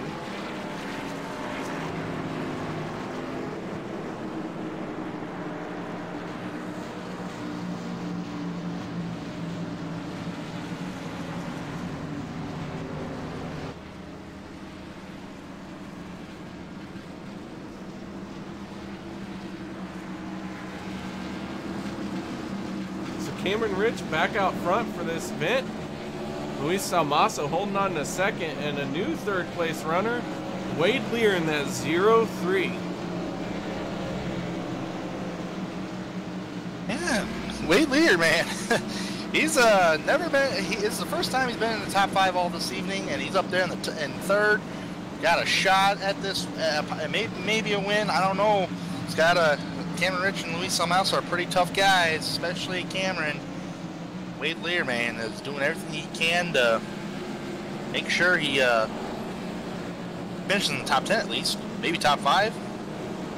Fenders are looking straight on that thing. Looks like he's kept his nose mostly clean. Maybe a little bit damage on the right front as he's tagged the wall a few times coming off the corners.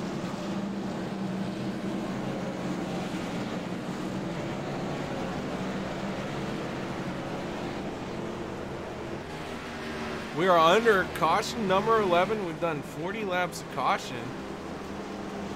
Field's starting to form up now. We've got 37 laps to go, 10 total lead changes here so far tonight. Good number of lead changes for Rockingham. So everyone good to go on fuel now. Now it's just a matter of who can make their tires last. Will there be another caution? And if so, who's coming down for 2 tires? Who's coming down for 4?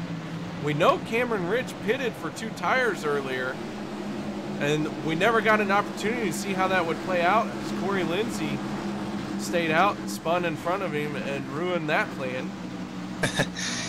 Yeah, Cameron Rich, pace car's in, pace car, and Cameron Rich is on the love pedal, green flag. We're back racing here, nice little jump.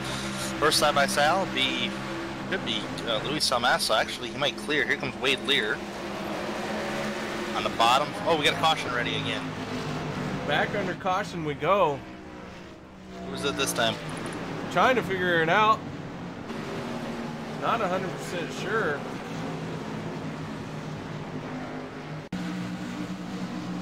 Go to instant replay here.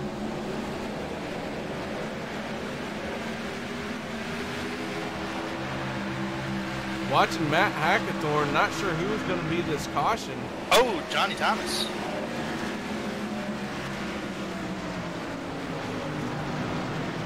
So unable to catch what happened, but Johnny Thomas getting sideways, bringing out the caution. Yeah, Johnny Thomas actually went down into turn number 1. Some cars didn't go on the restart. Johnny Thomas just entered. Actually, he was clear on entrance of the corner. I'm just looking at it on my end right now. He was clear, and he was just going to follow Paul Ross.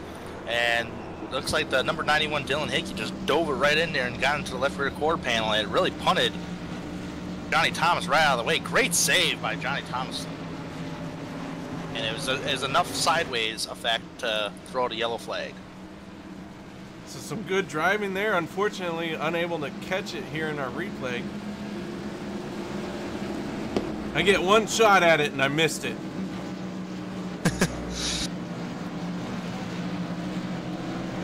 So we're back under yellow again. About 30 laps to go, 33 laps to go here of this 200 lap event. It's 3 wide racing leagues out at Richmond. Presented by RaceKings Cup Series. Wait, no. This is the RaceKings Cup Series. You know what? That's good. It's good. I'm going to keep drinking my water.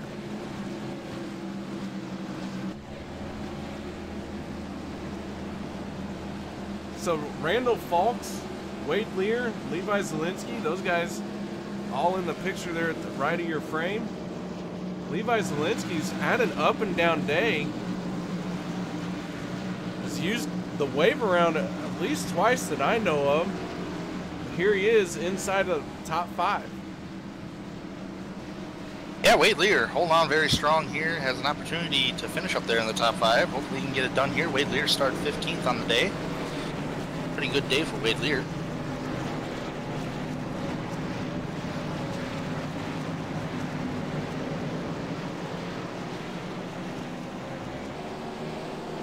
Yeah, Luis Salmaso in 4th, or in the 4 machine.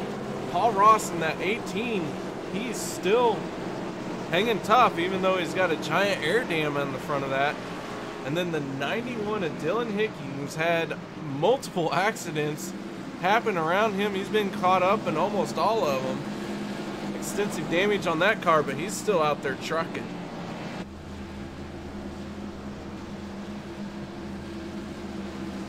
Let's see if we can get a word in with Cameron Rich.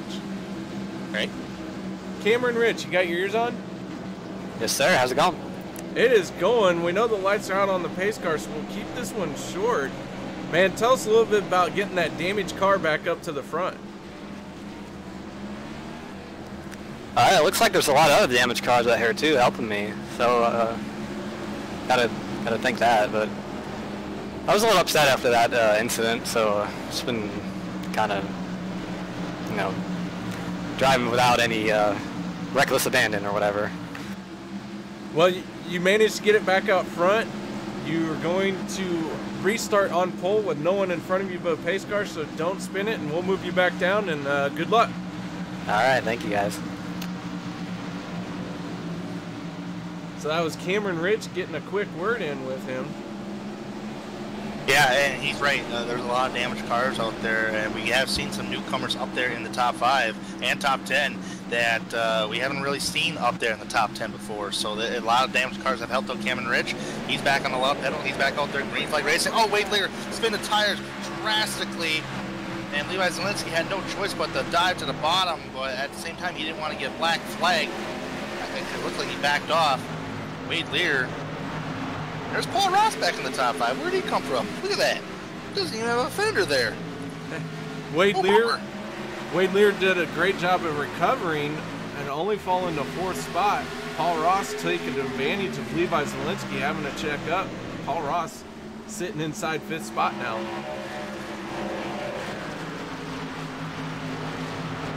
Rusty Webb is in the top 10 too, after all his incidents today. Getting past, or he's trying to pass Jonathan Cogswell. Cogswell on the outside of this group of cars here. The 87 machine, Richard Hines. Richard Hines was 1 lap down at one point. Here he is fighting for a 10th spot. And he got it. And Cogswell thought about the inside here, but not able to make anything happen. As Randall Fox has moved into 2nd place, and he's beginning to track down Cameron Rich. Hate to tell Cameron, but Cameron Fox has got a better looking car. I don't know if he's going to gain on you, but I know you're running some good lap times. Keep your eye out, though. You might be set up for an exciting finish, and we didn't even know it, KR. Just might, as we check this battle for position between Randall Fox and Cameron Ridge. Fox is about 0.4 of a second behind Cameron. Lost some ground and then gained it right back and then some. Lap times always still tell a story about a race car. Coming to the line right now, Cameron Rich, 22.9. Fox, 22.8. So Fox just a hair faster.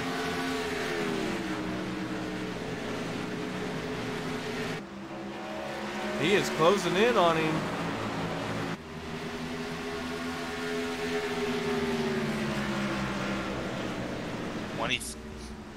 .23 flat for Fox. Cameron Rich, 22.9. So Cameron Rich, 10th quicker. So the crazy thing about that, what that tells me is that they have even cars. One could be a 10th faster, the other one could be a 10th faster. Next lap, you know, it's back and forth. So that just tells me they have even cars. Yeah, these guys, very talented drivers here in this league. Randall Fox, a rookie, but doing a great job so far.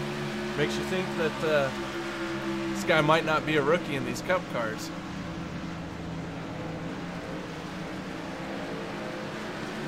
Closed in on him really down through 3 and 4. And it looks like he's jiving into the corners a lot deeper than Cameron Rich is, and still able to pick up the throttle at about the same time. So he's able to close the gap on him at corner entry.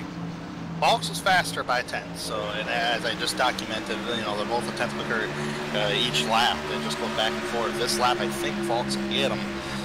Fox is much closer to Rich right now. 23 flat for, actually they both ran practically the same lap time.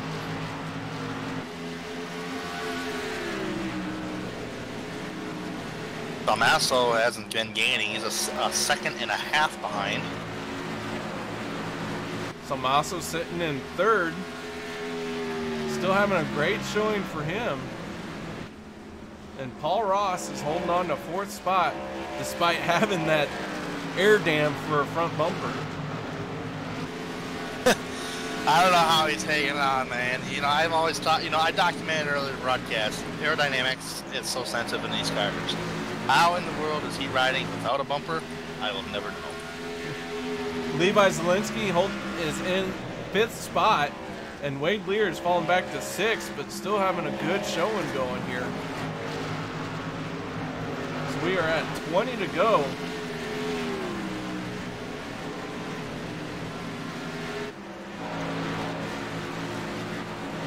Matt Hackathorn in that 44 machine used several wave rounds this event. He is currently 9th place, trying to make a move on the 88. That would be a battle for 8th, yes. Another battle I want to keep an eye on before this race is over with. Johnny Thomas is actually, he wants to try to gun down Richard Hines. He's faster than Hines by 0.2 of a second last time by at the start-finish line.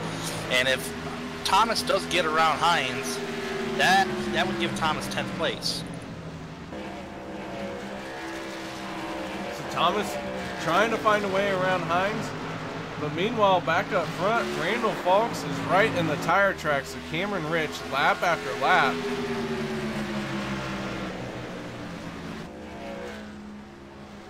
Is really closing in on him. Inching in ever so much more. Here he goes down the backstretch. Got a nice run off turn 2 there. Just didn't take it anywhere. It wasn't really quite in position to take it. But man, he's right on that back bumper.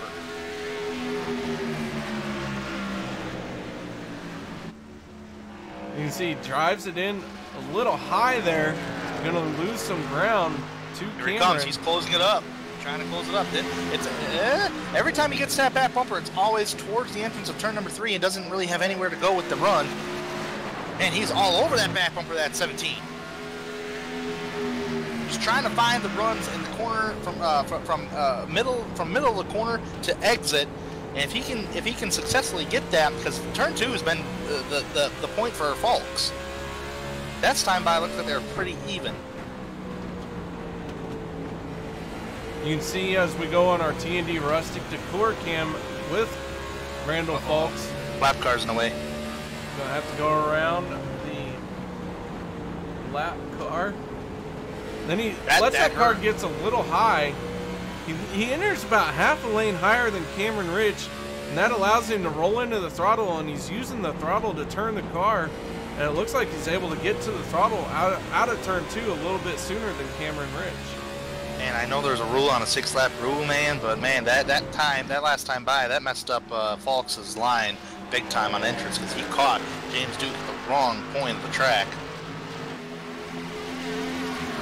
I didn't know if Duke knew that the leaders are coming or everybody's got a relative. Nonetheless, it's all Falk and Rich. Yeah, so Randall Falk closing that gap on him once again.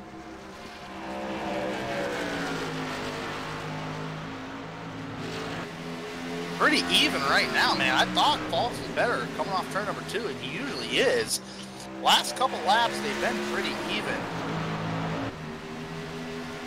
Meanwhile, Luis Almaso still in third, but he is falling back to 3.1 seconds behind this battle. Yeah, these two have just been in the class of the field all race long. I mean, these drivers are the top 2 guys are running 23.4s. Almaso is running 23.8s, 4/10 slower. And here goes Paul Ross. It looked like he wanted to go under his teammate there. Paul Ross in the 18th, sitting in 4th spot. Less than 10 to go right now. Yep, we got 10 to go in this race. I don't know, folks. 0.2 of a second. Falks looks like he's a little better than Rich, but man, as I said, he looks like it. The lap times ain't telling me that. But I tell you what, I'd start getting that camera out for a photo finish.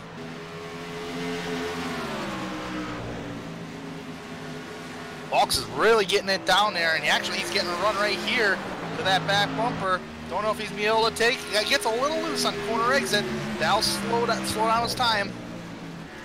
51 big time wiggle coming out of 4. Here we come once again, 8 to go. Cameron Rich got a little bit of a gap on him now. Cameron Rich, one cool customer behind the wheel, said he was driving with reckless abandon, but now's not the time for that. Now's the time for calculated, precise, hitting your marks, and not worrying about what's going on behind you, but doing what you can to take the air off that guy. 7 laps to go. Ooh, nice run down the back straightaway. Cameron Rich was going to block, but I tell you what, he didn't go for the race lead. Falks did not go for the lead. Rich thought he was going to go for it. Coming off turn number 4, Rich trying to hang on. Down into turn 1, 6 laps to go. Cameron Rich fighting off with a damaged machine. Randall Falks in that 51. Got some very straight fenders on it, minimal damage. Right there, he lost a little time. 51 Falks just drove into turn 3 just a little bit, little bit too hard. Rich actually had a better exit off turn 4. Oh, here he comes. Here comes Fulks right now. He's got a nice little run. I don't know if it's going to be enough. 5 more laps around down the back stretch. Down into 3 and 4 they come. Both of them just clipping that yellow line. Both of these guys driving for everything they're worth right now. Fulks trying to find a way around. Cameron Rich trying not to let him see any weakness. Oh man, a little bottleneck here, and lap car is getting out of the way. That's good. Did not affect the leaders whatsoever. Oh, up to the back bumper. Gives him a little shot into the back bumper. Hey, I'm here. Warning shot. 3 laps to go. 3 to go. Randall Fulks having to close the gap once again. Set up a run here if he can. Dives it down in turn number 3. Got it a little harder than I bet he wanted to. Yes, he did. Cameron Rich actually got a better exit off turn number 2, or excuse me, turn 4. 2 laps to go. Meanwhile, Luis and Basso, oh my goodness. Cameron Rich messed up that corner and went a little higher than usual. That allowed Fulks to close in. Down the back straightaway, entering turn number 3. Think he might give him a shot. No, not quite. Yeah, man, it looks like Fulks just drives into turn 3 a little too hard. The money corner for Fulks is turns 1 and 2. White flag lap this time. Trying to make it stick. Gonna wash up here a little bit. Cameron Rich right on that yellow line on corner exit. Fulks has lost some ground here. We are on our final time into 3 and 4. 3 and 4, not going to be enough. It's going to be Cameron Rich taking the checkered flag at Rockingham. A little bit loosey-goosey of Randall Fulks trying to get what he can out of it, and he'll get second. Great racing by the top 2 drivers of Rich and Fulks. Tomaso gets 3rd. Paul Ross reemerges for a 4th place finish, and Mr. Levi Rowdy Zielinski will round out that top 5. So Cameron Rich, your race winner here tonight. So bear with us as we work on getting these drivers up in the broadcast booth with us.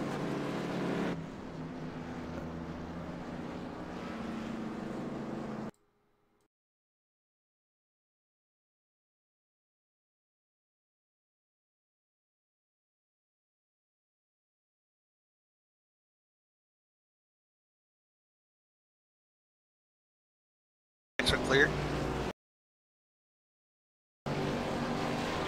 All right, welcome back to the post-race show. We got Cameron Rich in the broadcast booth and Luis Salmaso. Cameron Rich getting it done here. We'll start with Cameron. Man, we talked to you a little bit on a caution there, but here you are getting it done, winning this thing, man. That's got to feel good. Oh yeah, man. That was the hardest I've ever driven in my life. Those last 20, 30 laps with Randall behind me. I knew he was faster than me. Just trying to hit my marks and not screw up too bad.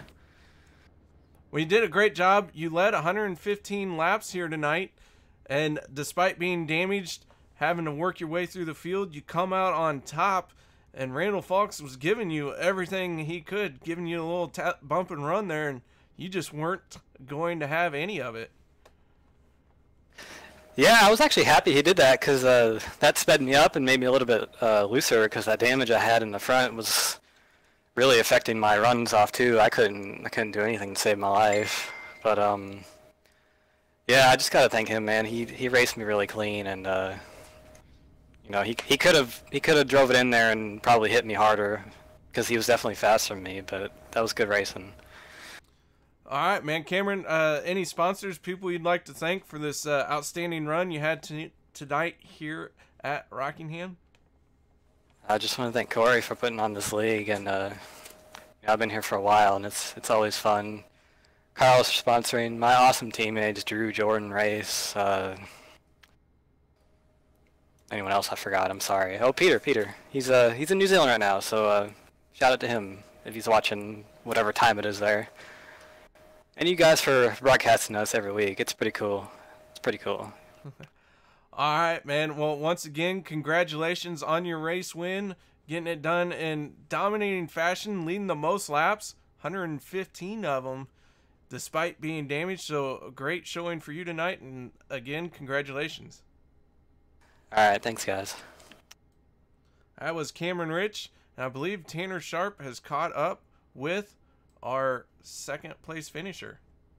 Yeah, I've caught up with Randall Falks, and Randall, man, so close to a win, and you have one of the fastest cars out there on the racetrack.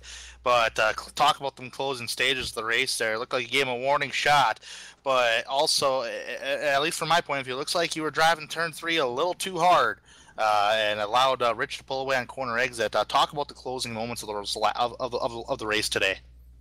Yeah, first of all, I'll just say congratulations to Cameron. He drove a great race to sustain that damage and then come all the way back. It was a pretty good performance by him. I was a little frustrated with the service itself, with the whole damage deal, and it's just what we got though. I mean, it was a great race. I had a blast there, last 30 laps.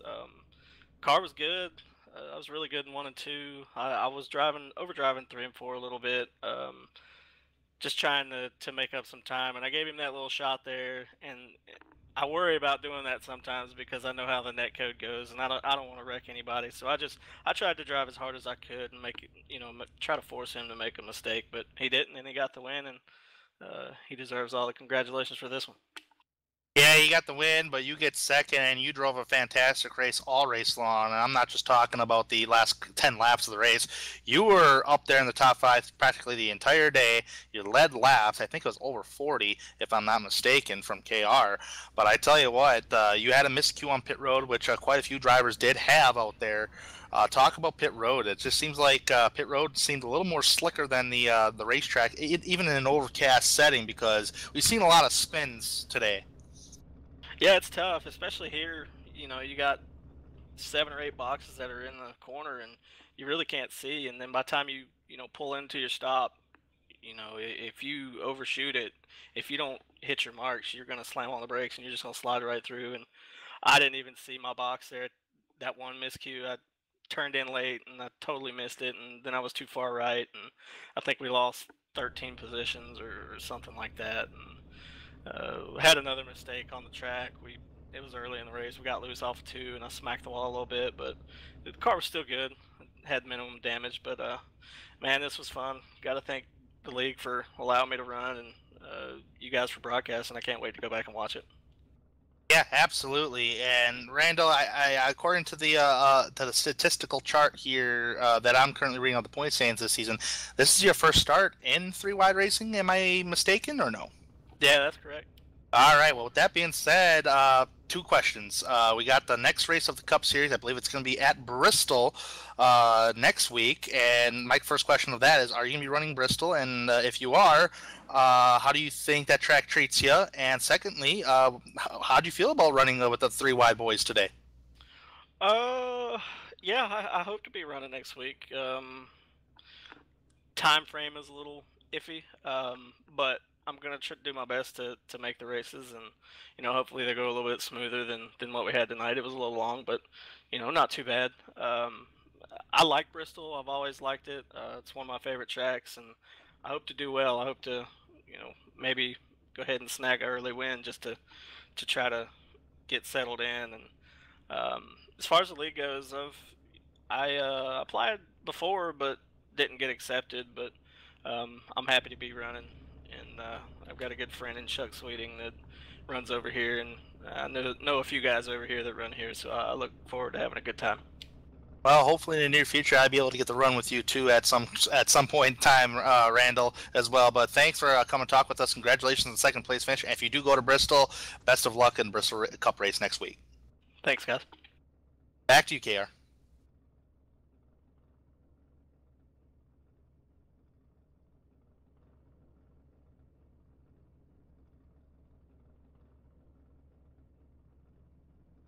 Talk about something completely unexpected. I had no reason to be running up front, had no clue what I was doing for most of the practice, just trying to get a feel for this track. It was my first time racing in Rockingham. So broadcasted races here, called races here, watched a lot of it, but never actually had driven a car, especially the Cup cars. And these things are a handful. I knew it was going to be hard. I had no clue it was this complicated to get a handling on the thing. And I was just trying to survive for most of the night, and just trying to get my car clean, just trying to follow along and see if I can pick up a couple pointers here and there. And all of a sudden, when I see it, like, people make a mistake here, someone crashed over there, someone got together over there, and all of a sudden I'm in the top 3 out of nowhere. So just trying to survive there at the end. I have no idea how Cameron was that fast, especially with that car completely torn up on the backhand. So once we restarted, when I was in the lead, he caught me very easily, went by me. And when we had the last restart, I knew that Randall was coming in with a huge momentum. My thought process was, you know what? There's no point in me fighting these guys right here. Let Randall go. Maybe he and Cam are going to get together. If I can hang up, just hang around, maybe something good's about to happen. But I could not be more happy than this 3rd place finish. To me, this felt like a win. Well, those have always got to be some great feeling races. I know of plenty of the ones I've had where I didn't win. I finished top 5, but man, you go home feeling like you laid it all out there. So great job bringing it home 3rd tonight. Any sponsors, people you'd like to thank? I need to thank everybody at 3OG Racing that gave me this ride this year. So Paul had a miraculous run coming back from having problems with his pedals and pretty much destroying his car, made it all the way to 4th, and it was putting some pressure on me to get to 3rd. Sam got together with in an accident. It was not his fault, and Rusty was just battling the car all over the night. So pretty good job from everybody, just trying to get us the best result possible. Big shout out to everybody at 3 Wide. This is one of the most stable leagues I've ever been a part of, and these group of guys, they're amazing. It's really hard to race. Races are competitive. People are extremely fast, and it's really fun to be around and race with these guys. Thank everybody, MaxSpeedTV, the MaxSpeedTV conglomerate that always puts up quite a show for us to go back and watch. Everybody loves the broadcast. Everybody loves to watch the races. Give a pretty big shout out to everybody at the Heineken Racing team that's sponsoring the car this year, and all the way throughout the rest of the season. They're going to be in the car in the Cup Series and the trucks. Big shout out to WCR Sim Engineering, who helped me out in a couple of races and taught me a lot how to drive and get around this place. So yeah, let's see what happens over the next couple of weeks. So pretty good one to get us going. All right, well, we head to Bristol next week. So, Luis, we look forward to seeing you up in the top 3 once again. God, if I can be alive by the end of the race, I'll be happy. So, all good. Hopefully, who knows? I just wanted to survive this one. Got very close. Maybe be a little bit more aggressive. Never know what's going to happen. All right, that was Luis Somaso. Congratulations once again on his 3rd place finish. And meanwhile, we got some things to wrap up here, Tanner. I'm going to get us started on our results here as soon as I can find my buttons. Getting it done here tonight, Cameron Rich in spectacular fashion, winning the race. Randall Falks, late race pit stop mistake, recovers nicely, ends up finishing 2nd. Luis Salmaso bringing it home 3rd. Paul Ross, no front bumper, all that air shoved right into the radiator. That guy found a way to bring it home 4th. Levi Rowdy Zielinski will round out your top 5. In 6th place was Dylan Hickey. Wade Lear gonna wind up 7th. Matt Hackathorn 8th. 9th place was Johnny Thomas. And 10th was Corey Lindsay. In 11th place was Nick Miller. Richard Hines was 12th. Kyle Hanshaw was 13th. 14th was Justin Krasinski. And rounding out your 15 first finishers was Rusty Webb. Jonathan Cogswell, it was first car 1 lap down, finishes 16th. James Duke will finish in 17th. Mike Stevens finishes 18th tonight. Richard Lapferty in 19th. And rounding out the top 20 is Chuck Sweeting. Blackjack position, 21st, is Michael Skinner. Drew Eisman, 22nd tonight. Kevin Finn finishes 23rd. Jordan Teal, 24th. Chad Brown finishes 25th. Sam Close in 26th. Brent Miller in 27th. 28th. Andrew Rucker Steve Kettman, actually Justin Kolb 29th, and Steve Kettman, who did not start this evening's festivities, and Justin Kolb was the race official for this evening's race.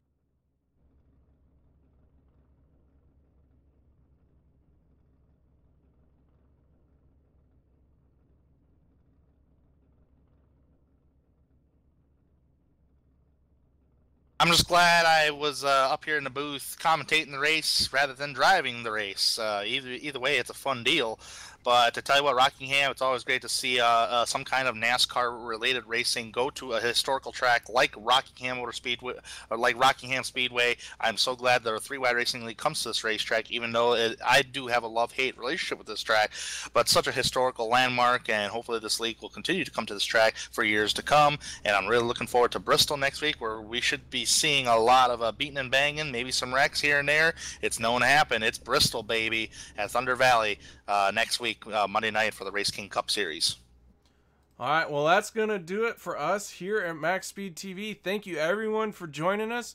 I hope you all had a good night, and we will see you next week, Sunday at 9 p.m. Central and Monday at 9 p.m. Central for more 3-wide racing action in both the trucks and the cups. So catch us all then. Have a good night, guys.